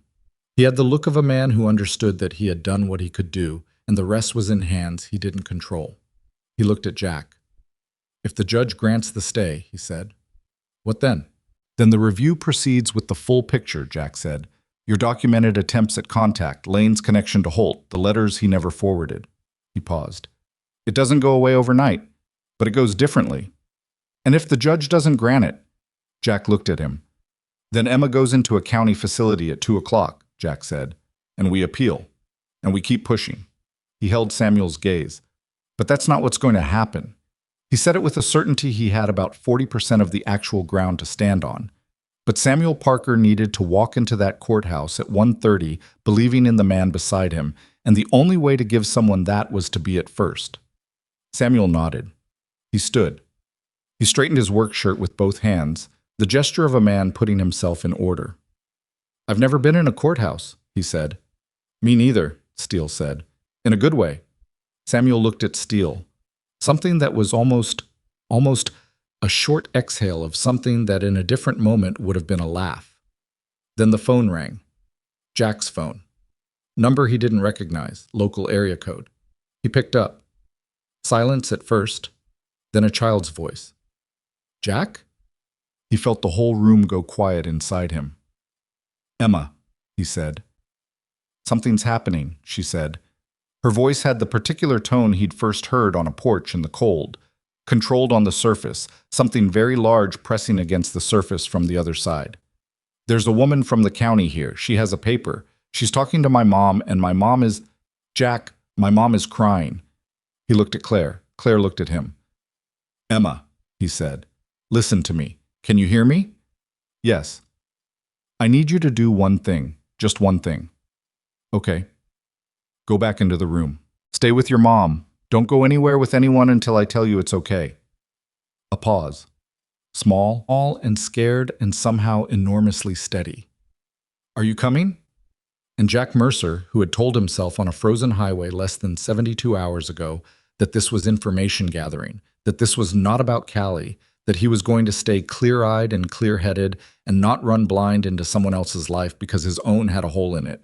Jack Mercer, who had made himself that argument with considerable thoroughness and genuine intention, looked at Samuel Parker standing in Claire Marsh's office in his canvas work shirt with his white hair and Emma's eyes, and felt the last wall between who he'd been telling himself he was and who he actually was dissolve completely.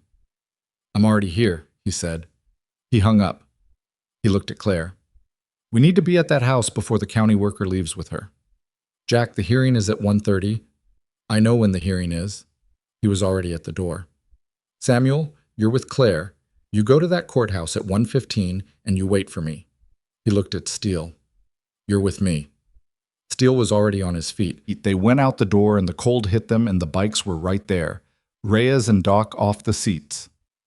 The moment they read the movement, no explanation needed, the communication that required no words happening in the space of 1 second between men who knew each other well enough to read the emergency and how a person walks through a door. Ridgeline Road, Jack said. They rode. The cold was absolute, and the sky had gone the color of old iron, and somewhere across that frozen county, a woman named Linda Parker was crying over a removal order while her daughter stood in a doorway trying to be calm, and the man riding point through the gray morning didn't let himself feel any of it. The fear, the grief, the recognition, the weight of a 7-year-old girl who lived forever in the motel outside Flagstaff and wouldn't let go. Because feeling it wasn't useful, and he could feel it later, after, when Emma Parker was safe, and Samuel Parker had told his story to a judge, and Jeffrey Lane's connection to Ryan Holt was in the record, and the thing that had been done to this family in the dark for 14 months had been dragged into the light where it had to answer for itself. He could feel all of it later. Right now he had a road and a clock and a little girl waiting, and that was all there was, and it was enough. And he rode hard into the iron-gray morning with the Harley beneath him, like something alive and the wind like a blade, and the certainty that had nothing to do with odds or logic or 40% of the actual ground to stand on. The certainty that lived in his chest like a coal that had been burning since 1:17 on a night in Flagstaff and had never, not once, gone out. Ridgeline Road was 3 miles. He made it in 4 minutes. And when he came over the rise and saw the county vehicle parked in front of the Parker house, and saw Emma standing on the porch in her coat with her arms wrapped around herself, watching the road, watching for him, he felt something in his chest that he hadn't felt in years break open like a seam under pressure, quiet and complete, and absolutely without warning. She saw the bikes. She raised one hand, and Jack Mercer pulled into that driveway with 3 bikes behind him and his jaw set and his eyes clear, and the full weight of what he was about to walk into settled across his shoulders like something he'd been carrying his whole life and had finally found the right place to put down. He cut the engine. In the sudden silence, he could hear the county worker's voice through the open front door. Firm, official, the voice of a process that did not intend to be interrupted. He got off the bike. He walked toward the porch. And Emma Parker, 8 years old and barefoot in wool socks that were 3 sizes too large, looked at him with her grandfather's eyes and said nothing at all. Because she didn't need to. Because he was here. Because he'd told her he was already here. And she'd believed him. And she'd been right. And being right about the people you trust is the rarest and most necessary thing in the world. And Jack knew that. And it was the only reason he was still standing upright in a life that had given him every reason to fall. He went up the porch steps. He put his hand on the door. He went in. The county worker's name was Patricia Sims, and she was doing her job.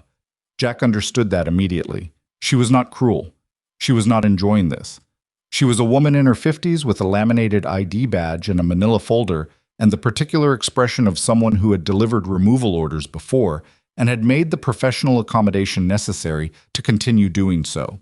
Not indifference exactly, more like the controlled distance of a person who cannot afford to feel the full weight of every room they walk into. She was standing in the Parker living room with the folder open in her hands when Jack came through the door, and she looked at him the way people looked at Jack when he came through doors unexpectedly. The fast assessment, the leather vest, the scar, the particular quality of presence that registered before anything else did. Linda was on the couch. She'd stopped crying, or rather she'd arrived at the place past crying where the face goes very still and the eyes go somewhere slightly interior. She was holding Emma's hand. Emma was beside her, back straight, watching the county worker with the watchful precision that Jack had come to understand was her default state under threat. Emma looked at Jack when he came in. She didn't say anything. She just looked at him with those dark eyes and released approximately 3% of the tension in her shoulders. And that 3% hit Jack somewhere in the center of his chest with the force of something much larger. Steele was behind him in the doorway, Reyes and Doc visible on the porch through the window. Patricia Sims looked at Jack. "Sir, this is a private family matter." "I know what it is," Jack said, not aggressive, flat and clear. He looked at Linda. "Has she given you the paperwork?" Linda nodded once. She was holding the removal order in her free hand. The paper had a small tear at the top corner where she'd gripped it. "Claire Marsh is Emma's family law attorney," Jack said to Patricia Sims. "She has an emergency stay application in front of Judge Henderson at 1:30 this afternoon. That's 41 minutes from now." He paused. "Is the removal order executable while a stay application is pending?" Patricia Sims looked at him. Something shifted in her professional distance. Not hostility, just the recalibration of a person who had just realized the room was more complicated than the intake form had suggested. "That depends on the judge's determination, which hasn't been made yet." "No." "So you're executing a removal order against a child whose attorney has an active stay application before a sitting judge in 41 minutes. A pause. Patricia Sims closed the folder slightly. "I'm following the directive as issued." "I understand that," Jack said. "I'm asking you to call your supervisor and confirm whether that directive stands when there's an active judicial proceeding." She looked at him for a long moment. She looked at Emma. She looked at Linda, who had not moved, who was holding her daughter's hand with the grip of someone who understood that letting go even slightly would cost her something she couldn't recover. Patricia Sims took out her phone. She walked to the far corner of the room and made a call in a voice too low to hear. Jack looked at Steele in the doorway. Steele's expression said nothing and communicated everything. This was the ledge. This was where you stood and didn't move and let the thing either fall or not fall. And moving wouldn't help it, and standing wouldn't guarantee it. But standing was the only viable option available. Emma tugged very slightly on Jack's sleeve. He looked down at her. "Is my grandpa really there?" she said. Very quiet. Eyes up at him. He crouched to her level. "Yeah," he said. "He's at Claire's office right now." Her face did the thing Samuel Parker's face had done in the barn when Jack told him what Emma's eyes looked like. It opened, and then it controlled the opening, because she was 8 years old and had learned that hope was a thing you handled carefully, or it broke you. "Why didn't he—" she started and stopped. "Because someone told him not to," Jack said, "and told him you didn't want to know him, and told your mom he didn't want contact." He held her gaze. "None of it was true. He's been writing you birthday cards since you were born." Emma stared at him. "He has them," Jack said. "All of them, in boxes." Something in Emma Parker's face broke open then. Not into crying, not into anything dramatic, just into a kind of profound, astonished stillness. The stillness of a child whose understanding of the shape of her loss has just been completely redrawn and who needs a moment to let the new shape settle. She sat back against her mother. Linda's arm went around her automatically. Patricia Sims came back across the room. "My supervisor is reviewing the active stay application," she said. Her voice had changed slightly, not warmer, but more careful. "Until Judge Henderson makes a determination, the removal is on administrative hold." She looked at Jack. "This does not mean the removal is canceled. It means it's pending the hearing outcome." "Understood," Jack said. you need to be in that courtroom. We will be. Patricia Sims looked at the room one more time, at Emma, at Linda, at Jack, at Steele in the doorway. She made a notation in her folder. She left. The door closed behind her. Linda let out a breath that had been held for approximately 20 minutes. It came out in pieces, uneven, and then she pressed her face into Emma's hair and stayed there for a moment. Just stayed. And Emma put both arms around her mother with the particular fierceness of a small person who has understood that the adults in her life are not invincible and has decided to hold on anyway. Jack stood up. He looked at his watch. 38 minutes. We need to go, he said. They arrived at the Latimer County Courthouse at 1:19. Claire was already in the hallway outside Henderson's courtroom with Samuel Parker beside her. Samuel had changed. He'd gone back to his truck at some point and had a clean shirt under his canvas jacket. He'd combed his hair. Small things. The things a man did when he wanted to be taken seriously in a room that would take him or leave him based on things he had no control over. He saw Emma for the first time in the courthouse hallway. Emma saw him. Neither of them had been prepared for this. Jack realized he should have thought about this, should have anticipated the specific violence of a first meeting happening in a courthouse corridor under fluorescent lights with a hearing in 11 minutes. He had not thought about it because he'd been thinking about the clock and the logistics and the stay application. And now he was watching a 68-year-old man and an 8-year-old girl see each other across 12 feet of linoleum, and he understood that no amount of preparation would have changed this moment anyway. Samuel went still. Emma looked at him the way she'd looked at Jack on the diner porch. The fast, total assessment. Reading him. She looked at his hands.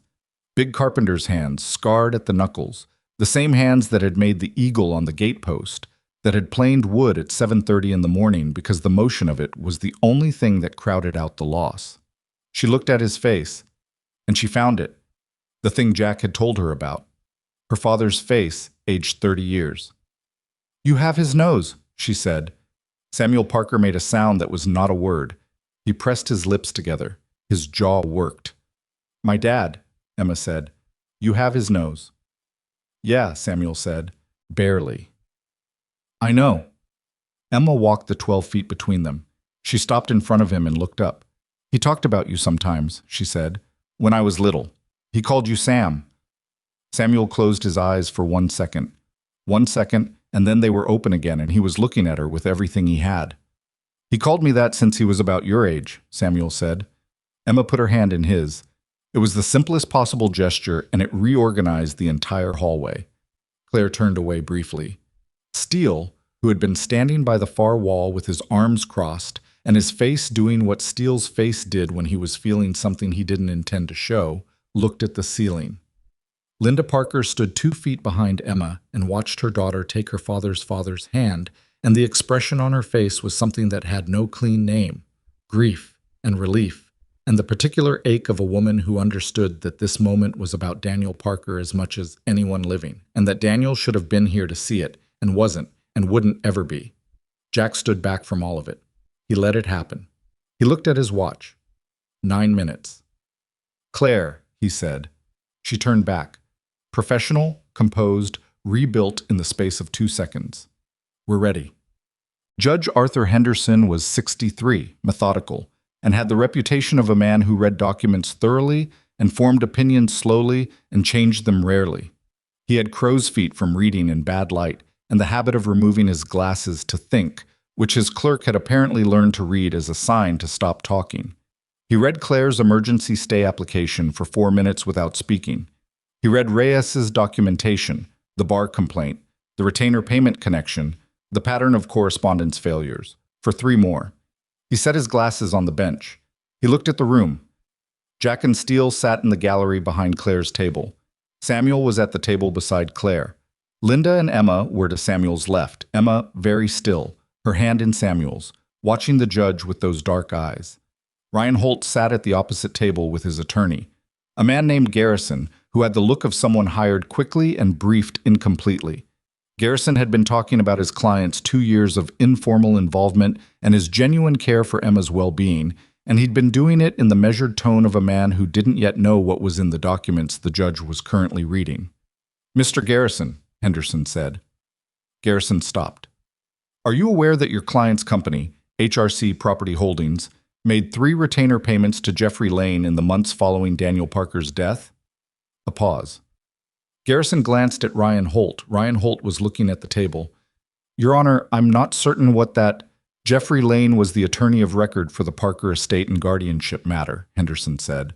He's currently under bar investigation for mismanagement of client affairs, including failure to forward correspondence and discouraging family contact. He looked at Garrison steadily. Your client paid his retainer while he was mismanaging an estate that directly affected your client's position in the household. The room was very quiet. Ryan Holt's attorney said, Your Honor, my client has no knowledge of any professional misconduct by Mr. Lane. Then your client had very poor judgment in his choice of attorney, Henderson said. He put his glasses back on. Mr. Parker. Samuel looked up.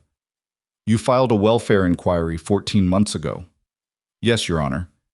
You received a response directing you to contact the family directly. Yes. Did you attempt to do so?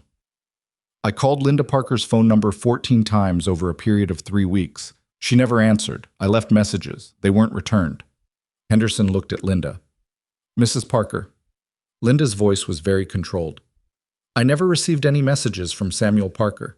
I was told by Jeffrey Lane that Samuel had been contacted and had indicated he didn't want to be involved. She paused. I believed him. Henderson looked at the documents again. He made a notation. He looked at Ryan Holt. Ryan Holt had not looked up from the table in 4 minutes. Mr. Holt, Henderson said. Ryan looked up. He had the face of a man who had spent the morning believing he was ahead of this and had arrived at the realization that he was not. There was no malice in that face, Jack noticed. Whatever Ryan Holt had done, he had done it from a place that probably felt, to him, like love. That was the worst kind of wrong, the kind that believed in itself. Do you want to say something? Henderson said. Not an invitation exactly, more of an offering. Ryan looked at Emma. Emma looked back at him. He started. His voice broke. He looked at the table. I just didn't want to lose her. Henderson looked at him for a long moment. Then he looked at Emma. He looked at her for exactly the amount of time it took to let the room understand that she was the person this was about. Emma, he said. Emma straightened slightly. Do you want to say something to the court? Claire started to stand. Attorneys didn't generally like their 8-year-old clients being put on the spot by judges. But Emma was already speaking. I was scared, Emma said. For a long time I was really scared about everything, the money stuff and the fighting, and I thought Ryan was... She stopped. She looked at her hands. She looked at Samuel's hand around hers. He wasn't what I was scared of. I know that now. She paused. But I don't know if that means he gets to decide where I live. The courtroom was very, very quiet. Henderson took his glasses off. He looked at the ceiling for a moment. He put them back on. I'm granting the stay of the removal order, he said. Emma Parker will remain in her mother's custody pending full guardianship resolution. He looked at Claire. I want a comprehensive guardianship filing within 10 days establishing Samuel Parker as co-guardian with right of primary placement. I want a separate filing addressing the Lane matter and forwarding the retainer documentation to the Bar Association. He looked at Garrison. I want your client to understand that this court will not entertain further filings regarding informal parental standing absent substantive legal grounds. He looked at the room. We're adjourned. He stood. The room exhaled. What? The thing about courtroom victories is that they feel nothing like what you expect in the moment. Jack had expected something. Relief, maybe, or the satisfaction of a thing concluded. What he actually felt, standing in the hallway afterward while Claire talked to Linda and Samuel sat on a bench with Emma beside him going through his phone showing her photographs, was closer to exhaustion. The particular exhaustion of a man who has been holding something for a long time and has just been permitted to set it down and has discovered that the act of setting it down is its own kind of work. Steele came and stood beside him. You okay? Steele said. Yeah. You don't look okay. I'm okay. Steele looked at Samuel and Emma on the bench. Samuel was showing her something on the phone. A photograph, by the way. Emma was leaning in to look. Samuel's face, animated in a way it hadn't been all day, describing something, pointing at the screen. Emma's face, doing the thing where it went very still and very focused when she was processing something important.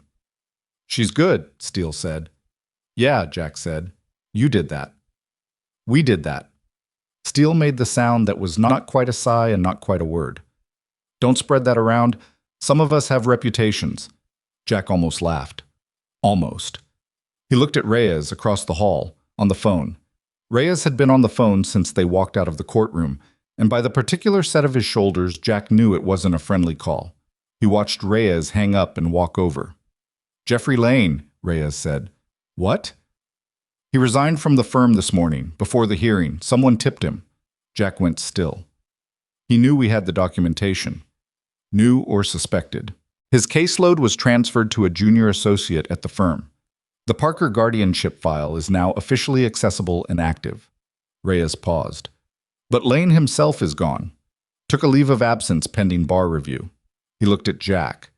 "He's going to claim he didn't know about Holt's connection.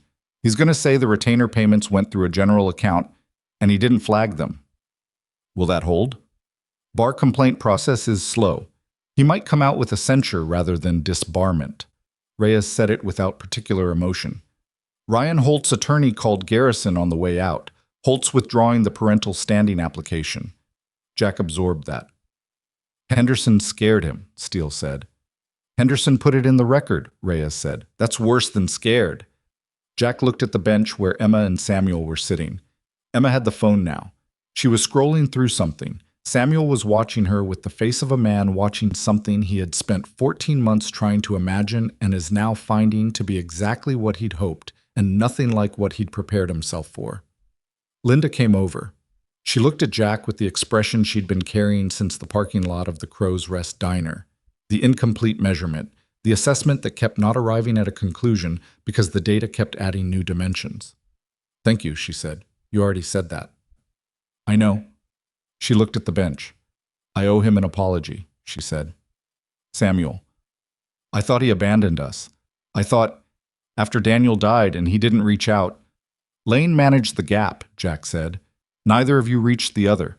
That's not abandonment. That's a man who made money off your family's grief and called it legal work." Linda was quiet. "Linda, I'm angry," she said. Not at Jack. Just stating a fact about herself, like taking inventory. "Yeah," Jack said. "I don't know what to do with it yet." "You don't have to do anything with it today." She looked at him. "What do you do with it? When something breaks your family and you can't, when the person responsible isn't," she stopped. "When there's no one to hit." Jack thought about Flagstaff, about the custody situation that had gone dangerous, about the gaps in systems that were supposed to protect children and didn't, and the people who fell through them, and the years of road miles that never put enough distance between you and the knowledge that you hadn't been there. "You stay," he said. "That's all you can do. You stay, and you do the next thing, and the thing after that." Linda looked at him for a long time. Then she nodded and went to sit with her daughter and the grandfather her daughter had found. And Jack watched her sit down on the bench on Emma's other side, and the three of them make a shape together, incomplete, healing, real. The courthouse hallway was emptying. The overhead lights hummed. Somewhere outside, the four Harleys sat in the parking lot in the cold gray afternoon, massive and patient. Doc appeared from around the corner. He'd been outside most of the hearing, which was Doc's way. He didn't do well in official buildings, a preference developed over years he didn't discuss in detail. He looked at Jack and raised his chin slightly, the iron compass shorthand for report. "We're good," Jack said. Doc nodded, looked at Samuel and Linda and Emma on the bench. Something moved briefly in his face and then was gone. He went back outside. Reyes said, "Bar Association's going to want statements. They'll get them. Holt's attorney is going to want to negotiate. Let Claire handle it." "Jack," Reyes stopped him. "Not with urgency." Reyes rarely did anything with urgency, which was why Jack listened when his voice shifted even slightly. "There's one more thing." Jack looked at him. "The anonymous tip, the one that triggered the escalated removal order this morning. Holt." "I assumed Holt," Reyes said. "I looked into it." He paused. "It wasn't Holt." The hallway. "What do you mean it wasn't Holt?" "The tip was filed through County Services' anonymous reporting system. I pulled the submission metadata through my contact at the county clerk. Reyes looked at him steadily. The submission came from a computer registered to Jeffrey Lane's old office address. Jack processed that. Lane filed the tip, he said. Lane filed the tip, Reyes confirmed. Not Holt. Holt filed the original statement, his 2-year involvement, the informal standing argument. That was legitimate, or at least legitimately filed. He paused. But the anonymous tip that escalated the removal order to an immediate action, the one that accused Emma of being exposed to a motorcycle club with criminal associations, that was Lane. He was covering himself, Jack said. If Emma got removed before we could present the Samuel Parker evidence, the case against him disappears into a custody dispute. He's just an attorney who made administrative errors. Nobody's looking at him. Reyes paused. He's not just incompetent. He was actively working against this family to protect his own position. Jack looked at the bench. Emma was showing Samuel something, her hand pointing at her own palm, and Samuel was nodding and saying something, and Emma was listening with the focused stillness she gave to things that mattered. Linda had her arm along the back of the bench behind both of them, not touching, just there, hovering at the edge of the warmth. "Where's Lane now?" Jack said. "I don't know," Reyes said. "The firm said he left at noon. His car's gone from the building lot." Jack looked at Steele. Steele said, "He's running." "He's not running," Jack said. "He's repositioning. There's a difference." He thought about it. He thinks the hearing went badly and he's cutting his losses. He resigned, he filed the tip to create delay, and now he's calculating how much damage the bar complaint can actually do to him. He paused. Which means he doesn't know yet that Reyes's documentation went into the court record this afternoon. "When he finds out," Reyes said. "When he finds out, he'll know it's worse than a bar complaint." Jack looked at the ceiling. That retainer payment is a conflict of interest in an estate matter. That's not just professional misconduct, that's potentially fraud. The hallway was quiet. "We need to get that documentation to the Bar Association today," Jack said, "before Lane figures out where he actually stands and starts managing his exposure." He looked at Reyes. "Can your contact get us the formal submission channel?" "Already texted me the intake form," Reyes said. "Fill it out. Everything. The retainer connection, the tip metadata, the failed correspondence pattern, all of it." Jack looked at him steadily. "I want it submitted before end of business today." Reyes nodded. He moved away, phone already out. Steele was watching Jack with the particular expression that meant he was doing the math on something. "If Lane's exposure goes to fraud," he said quietly, "this becomes a criminal matter." "Yeah." "Which means at some point there's a DA involved." "Yeah." "Which means at some point someone official is going to want to know how we got the metadata on the tip submission and the retainer payment records." Jack looked at him. "My contact at the county clerk is clean," he said. "The bar complaint annexure with the payment record was a public document once it was filed. The metadata, Reyes pulled it through a system he has legitimate access to from his time on the force. Nothing we have came from anywhere it shouldn't have." "You sure about that?" "I'm sure about that." Steele held his gaze for a moment, then nodded. "Okay." "Okay," Jack said. He looked at his watch. 3:17. The courthouse was largely empty now. The afternoon cases finished. The building settling into the particular silence of official spaces after hours. The fluorescent lights hummed. A janitor appeared at the far end of the hall with a wheeled cart. Claire came out of the courtroom. She looked at Jack with the expression of a woman who had just done something genuinely difficult and had done it correctly, and was now experiencing the particular flat come-down of sustained intensity. "Henderson's scheduling the guardianship hearing for next week," she said. 10 days is aggressive, but he means it." She paused. "Ryan's attorney is calling me in the morning. I expect them to offer a complete withdrawal of the standing application in exchange for no formal complaint about the Lane connection." "Don't take it," Jack said. She looked at him. "Jack, the formal complaint is already filed," he said, "or it will be in the next hour. We're not trading that." He looked at her steadily. "Emma needs this on the record. Not because it helps her case. It already helped her case. Because if it's not on record, Lane does this to the next family, and the one after that." Claire was quiet for a moment. She looked at the bench, at Emma and Samuel and Linda. "You know this makes everything more complicated," she said. "Yeah. Ryan Holt has money. If he feels cornered, He's not cornered, Jack said. He made choices, and there are consequences, and those aren't the same thing as being cornered. He paused. He loved Emma. I believe that. I also believe he decided that love gave him the right to engineer the situation to his benefit, and it didn't, and now he has to live with what that cost this family. He looked at Claire. Those can both be true. Claire absorbed that. She picked up her briefcase. I'll be in the office until 6 if you need me. She left.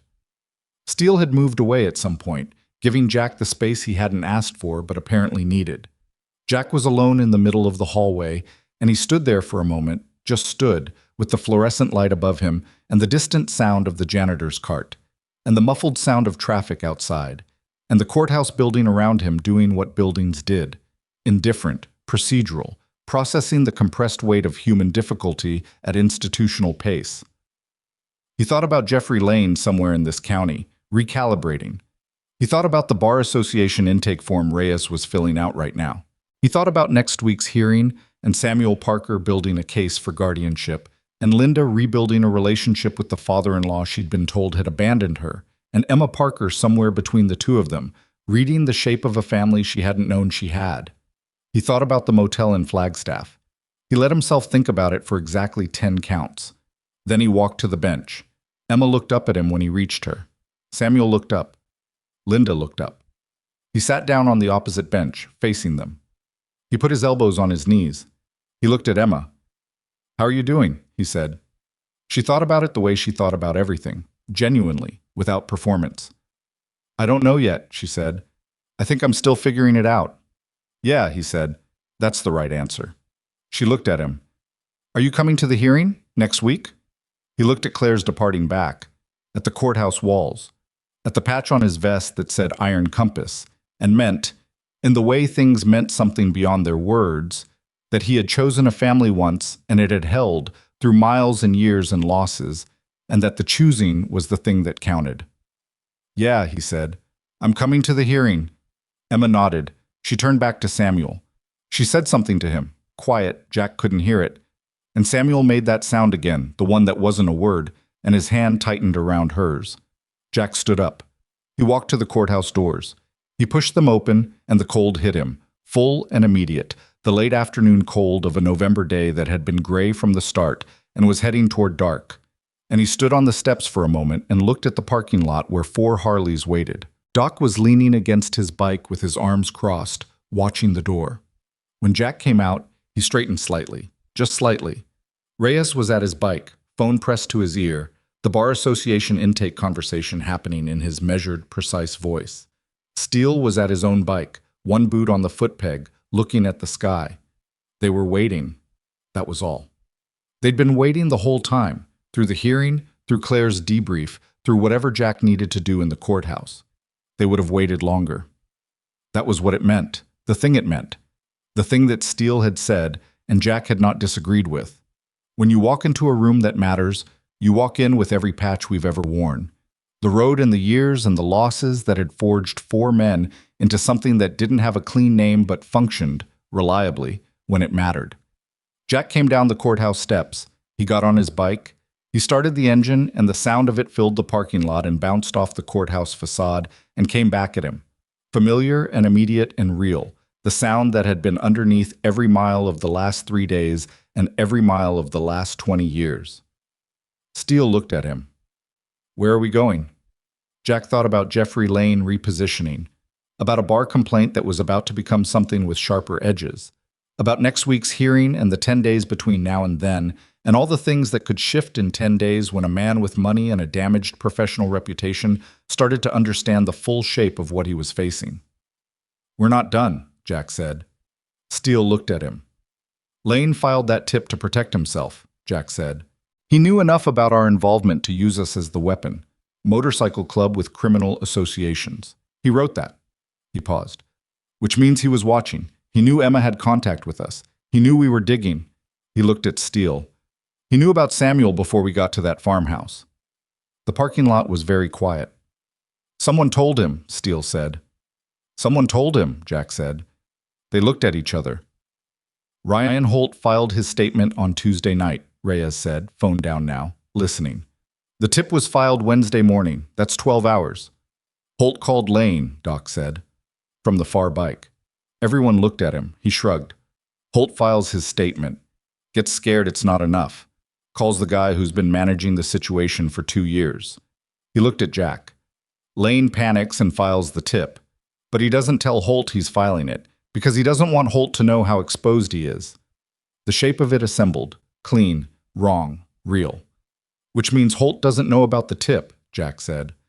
Holt thinks his statement is what triggered the removal order, Reyes said. He thinks he's the one who made that move.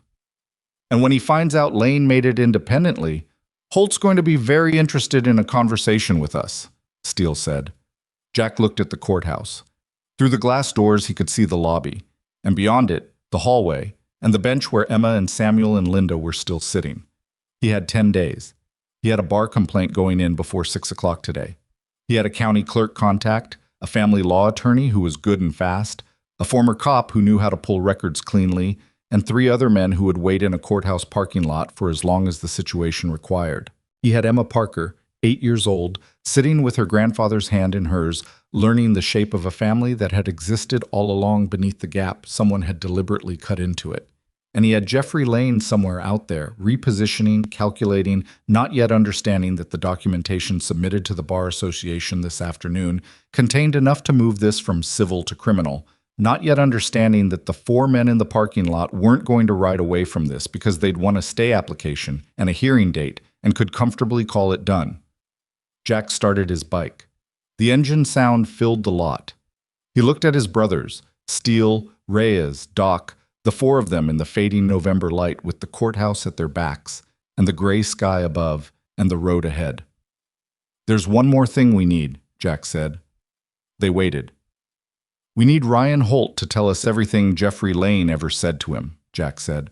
All of it, before Lane figures out what's in the bar submission and starts managing his story. He looked at each of them in turn. Because right now Ryan Holt thinks he's the one who started this. When he finds out that the man he trusted used him as cover and filed an anonymous tip against his own client's interest to save his own skin. Jack paused.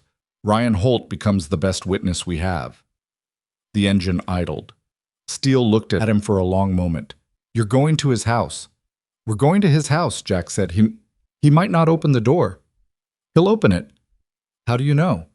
Jack looked at the courthouse one more time, at the glass doors in the lobby beyond and the hallway, and the bench that he couldn't see from here but knew was there. Because he loves that little girl, Jack said.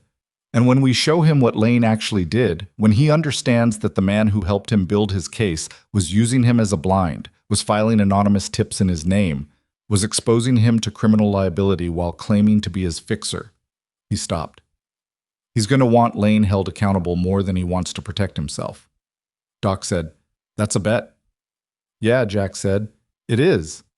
He looked at the road. He looked at his brothers. He thought about Emma's hand in Samuel's. He thought about Linda's shoulders going back in the car park outside the county office. He thought about the carved eagle on the gate post weathered to silver, patient on its post, watching the gravel road for 14 months in the cold. He thought about a phone call at 1:17 from a motel in Flagstaff, and the way a man lived with the knowledge that he hadn't been there, and the way that knowledge either destroyed you or became the thing you carried toward every situation where you still had the chance to be there, to stay, to make the wall between a child and whatever nightmare was chasing her. He had been carrying it for 7 years. He had found, finally, the right place to put it. The Harleys pulled out of the courthouse parking lot in the fading November light. 4 engines in the cold air, 4 men on the road, moving toward one last thing that needed doing before Emma Parker could sleep in a house that was hers, without the shadow of a system that had failed her hanging over it. And Jeffrey Lane, wherever he was, had no idea they were coming. Ryan Holt opened the door on the second knock. He looked at Jack. He looked at the 3 men behind Jack in the blue dusk of his front porch. He looked at the 4 Harleys at the curb, engines off, standing in the cold like something permanent. He had the face of a man who had spent the afternoon doing what people did after courtrooms, sitting somewhere quiet, replaying, reordering, arriving at conclusions that were different from the ones he'd walked in with. He stepped back from the door without saying anything. They went in. The house was modest and clean. The living room had the particular quality of a space maintained by someone who lived alone. Not neglected, but arranged for one person's comfort rather than shared life. A couch, a coffee table with a mug on it, the television off. A child's drawing on the refrigerator visible through the kitchen doorway. Emma's, unmistakably, the crayon precision of an 8-year-old who paid attention to what things actually looked like. Ryan had framed it. Jack looked at the drawing for a moment. Then he looked at Ryan. Ryan sat in the armchair. He didn't offer them seats. He put his elbows on his knees and looked at the floor and said, "I didn't file the tip." "I know," Jack said. Ryan looked up. "Lane filed it," Jack said. "From his office computer Wednesday morning, 12 hours after you submitted your statement." He paused. "He used the language about motorcycle club associations. He's the one who put that in the record." Ryan's jaw worked. Something moved in his face. Not surprise exactly. More like a thing confirmed that he'd been afraid to confirm. "He told me the statement might not be enough," he said. "He said there were other ways to protect my position." He stopped. "I told him I didn't want anything aggressive. I said I just wanted to make sure Emma was considered." He looked at his hands. "I didn't know what he was going to do." "Did you know he was in contact with Samuel Parker after Daniel died?" "No." The word was immediate, certain. "I didn't even know Samuel Parker existed until your attorney mentioned him in the courtroom today." He looked at Jack. "Jeffrey told me Linda didn't have any family support on Daniel's side, that there was no one." Jack sat down on the couch across from him. Steele stayed by the door. Reyes and Doc remained in the hallway, present but not crowding the room. They understood, without being told, that this conversation required a particular geometry. "How long have you been working with Lane?" Jack said. "Since about 3 months after Daniel died." Ryan exhaled. "Linda needed someone to handle the estate. She couldn't afford anyone good. A guy I knew from work mentioned Lane, said he was reasonable, had worked on a few estate matters, charged fair rates." He paused. "I paid the retainer because Linda couldn't. That's all it was. I wanted to help." "And the guardianship transfer?" "He told me it was progressing, that it was complicated but moving." Ryan looked at the floor again. "It never occurred to me that—" He stopped. "I'm not a stupid man, but I trusted him. He was handling everything and it seemed like it was being handled." "While you built 2 years of presence in Emma's life," Jack said. Ryan looked up sharply. "I was there. That's not a strategy. I was just there, making food and driving her to school and sitting up with her when she had nightmares about Daniel." His voice broke on the name, quietly, and he controlled it. "I love that kid. Whatever that looks like from where you're sitting, whatever I did wrong, that's real." Jack looked at him. He looked at him the way he'd looked at a lot of men over the years. At the ones who were one thing, and one thing only, and at the ones who were multiple things simultaneously, which was harder and more common and required more careful attention. Ryan Holt was multiple things. He had loved Emma. He had also paid a retainer to an attorney who buried her grandfather and had not looked too closely at the results, and had filed a legal statement that used his love as a weapon. Those things lived in the same man, and they were all true. "I believe you," Jack said. Ryan looked at him. "I believe you love her," Jack said. "I also think you made choices that hurt her without intending to, and that Jeffrey Lane made choices that hurt her and her grandfather very deliberately, and that the difference between those two things matters." He paused. "Which is why I'm here instead of just letting the Bar Association handle it." Ryan waited. "Lane needs to answer for what he did," Jack said. "Not just the bar complaint. There's a fraud component in that retainer arrangement that a DA is going to find interesting when the Bar Association forwards its findings." He held Ryan's gaze. "You are the person who can document the full scope of Lane's involvement, the conversations, the advice, the instructions, what he told you and what he told you not to do." He paused. "If you cooperate with that process, you are not the man who tried to take Emma from her grandfather. You're the man who helped hold the person responsible for that accountable." The room was quiet. Outside, the cold had settled fully into the evening. The streetlight came on at the corner, yellow and pale. "Will it help Emma?" Ryan said. "Yes," Jack said. Ryan looked at the drawing on the refrigerator. He looked at it for a long time. Then he looked at Jack. "Tell me what you need," he said. They left Ryan Holt's house at 7:40 with a recorded statement on Reyes's phone, 2 hours of Ryan's account of every conversation with Jeffrey Lane, every instruction received, every result that had seemed routine, and now, with the full picture assembled, revealed itself as engineered. Reyes had done the recording with the calm precision of a man who had taken statements before, who knew when to guide and when to let silence pull the next sentence out, who understood that the most useful testimony came from people who had arrived at the decision to tell the truth and needed only the space to do it. Jack sat on his bike in front of Ryan's house afterward and listened to the neighborhood settle into evening. A dog 2 houses down. The particular sound of a residential street going quiet. The 4 Harleys at the curb, cooling, the metal ticking softly in the cold air. Steele came and stood beside him. "It's enough," Steele said. "What Reyes got." "Yeah." "DA's gonna have a clear case." "Yeah." Steele was quiet for a moment. He looked at the streetlight. "You hungry?" Jack thought about it.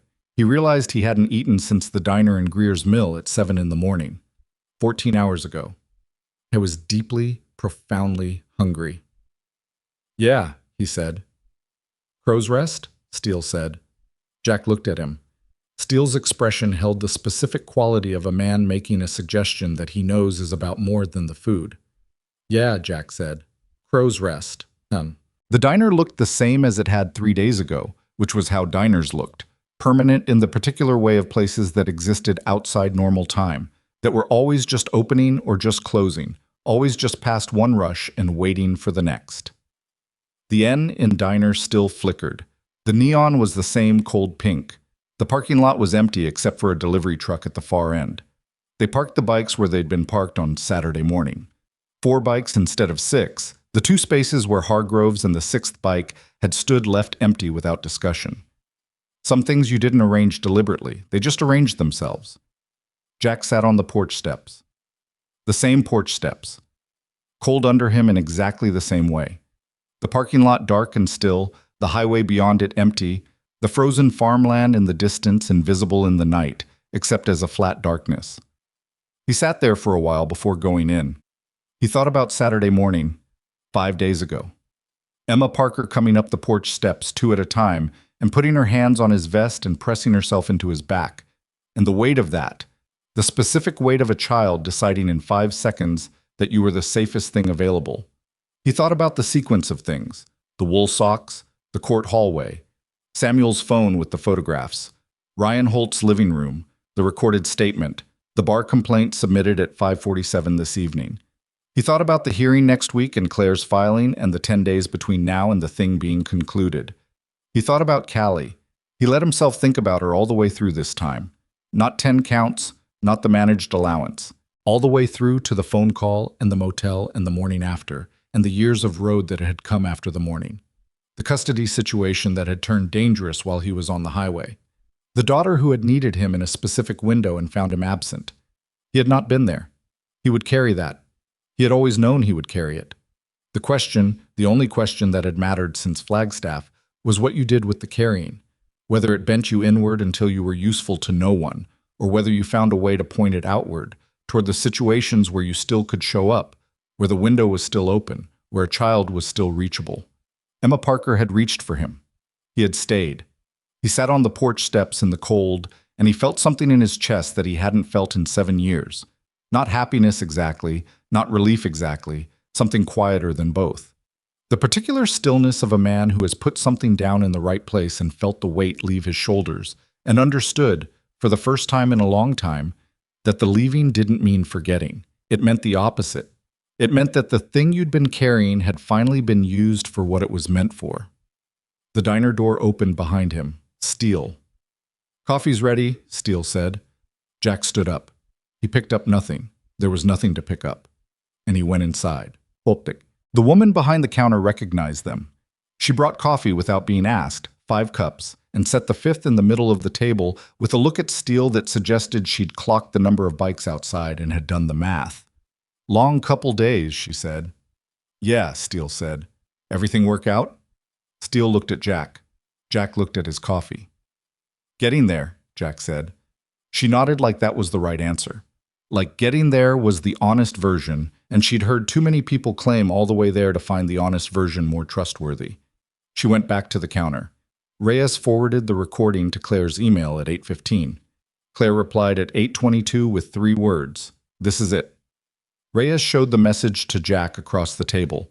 Jack looked at it and handed the phone back and drank his coffee. Doc ordered eggs. Steele ordered the same. Reyes had toast and looked at it like he was still thinking about Jeffrey Lane and couldn't quite make the transition to food. Jack ordered the soup because it was what the woman recommended when he asked what was good at this hour, and it arrived in a thick white bowl smelling of something that required time and attention, and he ate it slowly and without conversation, and it was the best thing he'd tasted in days. They didn't talk about the case. They didn't debrief or plan or reconstruct the last 5 days. They ate and drank coffee and listened to the diner settle into its late-night register. The hum of the refrigerator, the distant sound of a train somewhere east, the flicker of the N in the sign through the window. At 9:30, Jack's phone showed a text from Claire. She had forwarded Reyes's recording to her contact at the county DA's office. The contact had replied within 20 minutes. There would be a conversation tomorrow morning. Jack read the text. He set the phone face down on the table. He looked at the window. "Tomorrow," he said. Steele looked at him. "Tomorrow the DA starts," Jack said. "After that it runs its course." He paused. "We're not needed in that part." Steele nodded. "The hearing's next week," Jack said. "Claire has everything she needs. Samuel has everything he needs." He looked at his coffee. "After the hearing, Emma has her grandfather. Linda has a path forward. The thing that was broken gets fixed," he paused, "or starts getting fixed." "Nothing fixes clean," Doc said, from down the table. Not pessimistically, just the flat truth of a man who had seen enough of aftermath to know its texture. "No," Jack said. "Nothing fixes clean." They stayed at the diner until almost 11. The woman behind the counter stopped coming by except to refill coffee, which she did without being asked, which was the highest form of diner hospitality. At 10:40, Hargrove called Reyes to check in, and Reyes stepped outside to take it, his voice briefly audible through the door. Low, precise, Reyes giving Hargrove the summary the way Reyes gave everything, without editorializing, just the shape of what had happened and where it stood. When Reyes came back in, he looked at Jack. "Hargrove wants to know if we're heading back tonight." Jack looked at the window, the highway, the cold dark of the November night beyond the neon. "In the morning," Jack said. "Bashim." He called Claire at 7 the next morning from the motel the 4 of them had found at midnight, a roadside place with working heat and beds that asked no questions, the kind of motel that existed for people who needed a place to stop rather than a destination. Claire had already talked to the DA's office. The recording, combined with the bar complaint documentation and the court record from Henderson's hearing, gave the DA enough to open a preliminary inquiry into Jeffrey Lane. Not a guarantee of prosecution, an inquiry, the first formal step. "He's going to know by end of week," Claire said. "When the inquiry opens, he'll be notified." "Will he run?" Jack asked. "People with money and professional credentials don't usually run," Claire said. "They lawyer up.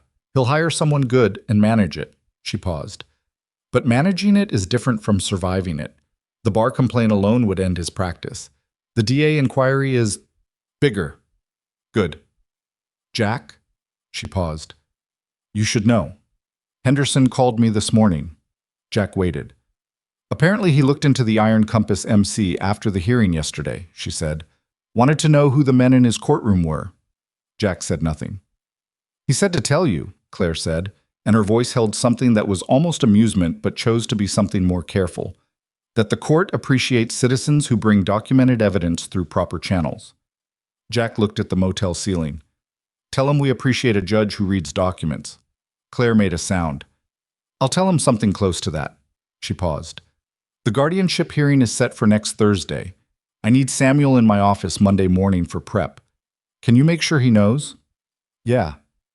"And Jack, it's going to be okay. The hearing, Emma, all of it. The evidence is clear. Henderson's already inclined. It's going to be okay." "I know," Jack said. "Then why do you sound like that?" He thought about it. He thought about the difference between knowing a thing and having the knowing settle into you the way it needed to settle before you could actually rest. "I'll sound different by Thursday," he said. She accepted that. "Drive safe," she said. He hung up. They rode north at 9 in the morning. The highway was clear and cold, and the sky had changed overnight. Not warm, not yet, but lighter than it had been. The flat iron gray broken by something slightly less certain, the sky of a place that was considering the possibility of eventually changing. The farmland on both sides was frost-white and still, and the road ran through it straight and certain, and Jack rode point with steel to his left, and behind them Reyes and Doc in loose formation, the four bikes settling into the particular rhythm of a road that had been traveled before, that was familiar enough to be ridden rather than navigated. He thought about the return trip from Flagstaff 7 years ago. The same highway, different direction, different weight. The weight of that trip had been entirely inward. All of it turned back on itself, every mile compounding the evidence against him. The cost of absence, the irreversibility of the window that had closed. He had ridden that road for weeks, and it had not helped. And he had known even then that it wouldn't, but the motion was the only thing that felt like not standing still. This road felt different. He couldn't name the difference precisely. The weight was still there. Callie was still there. Lived in him, always would. But the weight had shifted. Not lightened. Redistributed. The way a pack shifts when you adjust the straps and the same mass suddenly sits differently across your shoulders, and the body finds a new way to carry it. Emma Parker was in a house on Ridgeline Road with her mother. Next Thursday, she would sit in a courtroom and a judge would make a determination that would give her Samuel Parker and close the legal gap that had left her floating in the system's indifferent current for 14 months. She would have a grandfather who had kept her birthday cards in boxes and driven a truck down a gravel road in a cold morning without knowing if anyone would be at the other end of it. She would have that. Because Jack had stayed on a porch.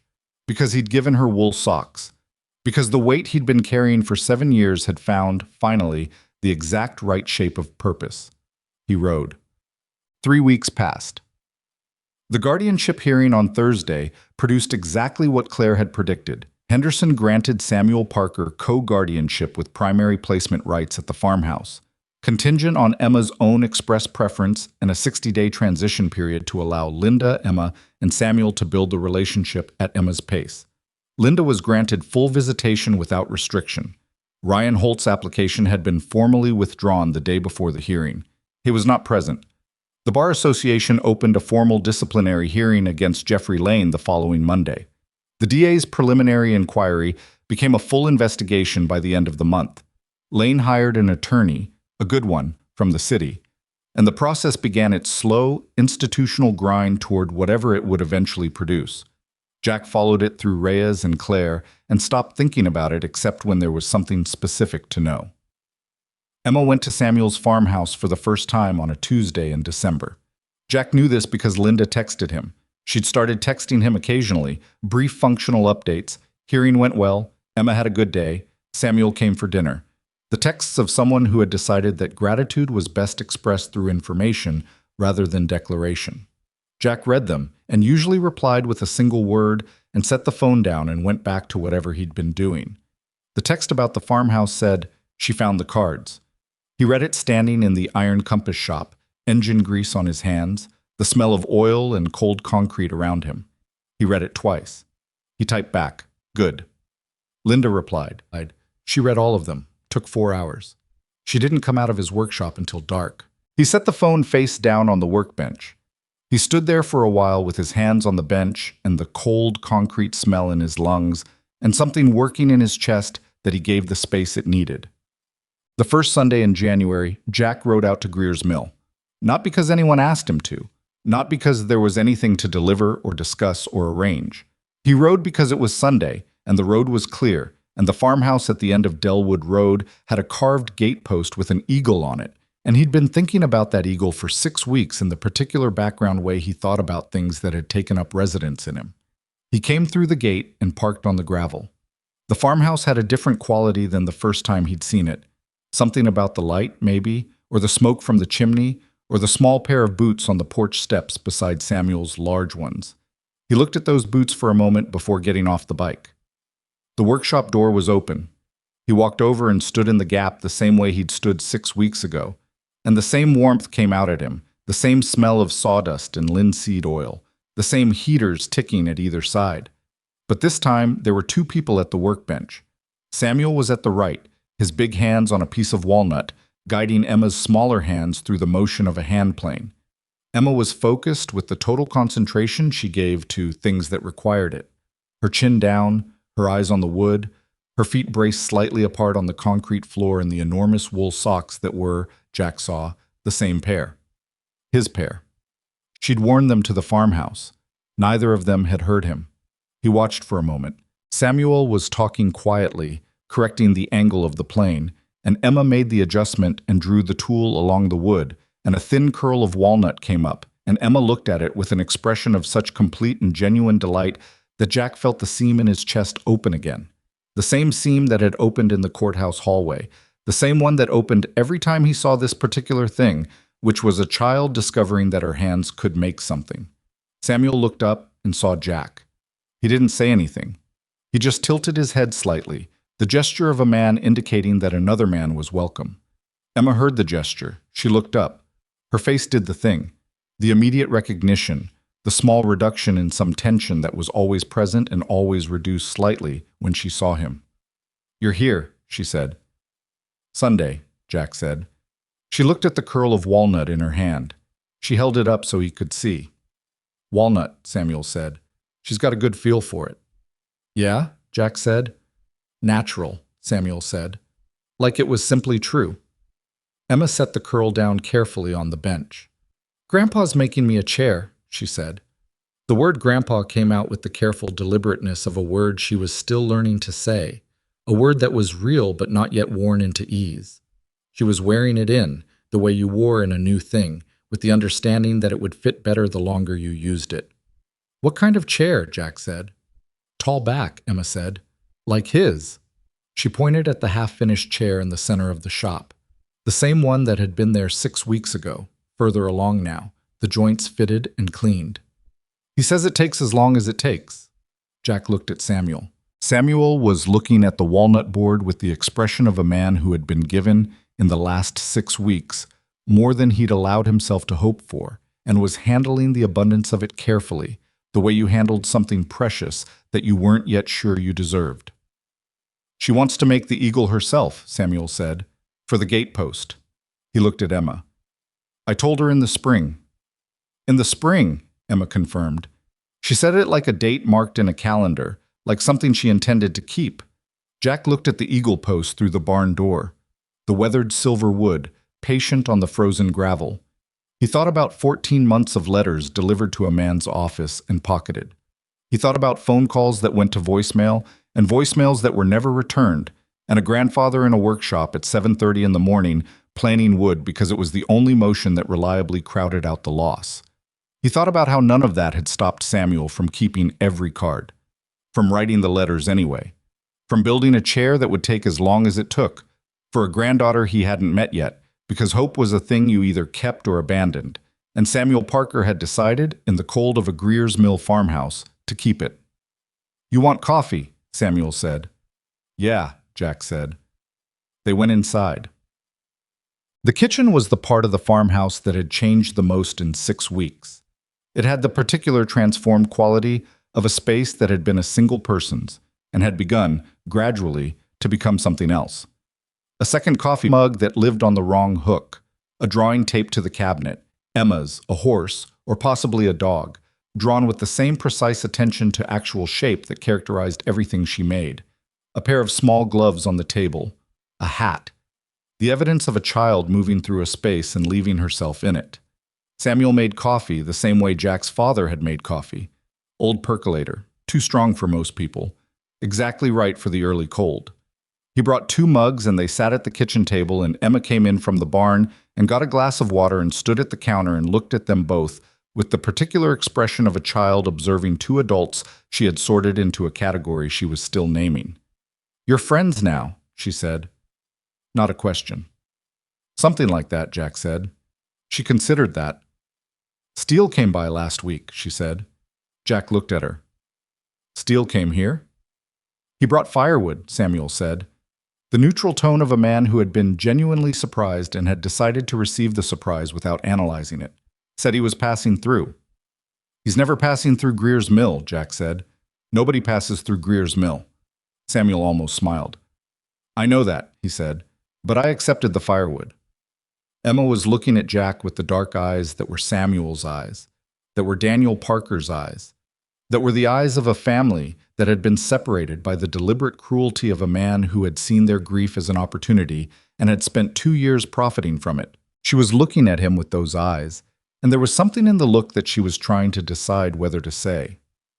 "What?" Jack said. "Reyes emailed Grandpa," she said. Samuel reached for the counter behind him and picked up a printed email. He set it on the table facing Jack. Jack read it. It was 3 paragraphs from Reyes, which was unusual because Reyes communicated in minimums. The first paragraph explained that the DA's investigation had produced a formal indictment against Jeffrey Lane on 3 counts of fraud and 1 count of deliberate misrepresentation in an estate matter. The second paragraph noted that Ryan Holt's cooperation had been formally acknowledged by the DA's office and that his legal exposure had been reduced to a civil matter rather than criminal. The third paragraph said, "I thought you should know before you read it somewhere else." Samuel's address at the bottom of the email in Reyes's clean, exact handwriting. Jack set the paper down. He thought about Reyes stepping outside the diner to call Hargrove. He thought about Reyes at the courthouse in the parking lot, watching the door. He thought about Reyes at Ryan Holt's kitchen table with a phone recording a statement, patient and precise. His former cop instincts applied to a situation that was nobody's official business but his own choice. He thought about how the men who built their lives around the specific refusal to trust systems that had failed them sometimes became, in their own way, better at protecting people than the systems were. Not because they were above it or outside it or harder than it, because they understood what it cost when the systems failed, and they paid attention, and they stayed. "You okay?" Emma asked. He looked up. She was watching him. "Yeah," he said. He meant it. She finished her water. She put the glass in the sink. She looked at him with the expression that was the last version of something that had started on a porch 5 weeks ago. The expression of a child who has been through enough to know the difference between people who stay and people who leave, and who has decided, with the particular absolute clarity of an 8-year-old who has been paying attention, exactly which category she's put you in. "Are you coming next Sunday?" she said. He thought about the road. He thought about the shop and the miles and the particular life he'd built out of motion, out of the logic that distance was the same as endurance. He thought about all of that, and he thought about an eagle on a gate post and a chair that was going to take as long as it took, and a pair of wool socks worn into a new home. "Yeah," he said. "I'm coming next Sunday." She nodded, like that was settled, like she'd known before she asked but had needed to hear it said out loud, which was a thing he understood because he was the same. She went back to the barn.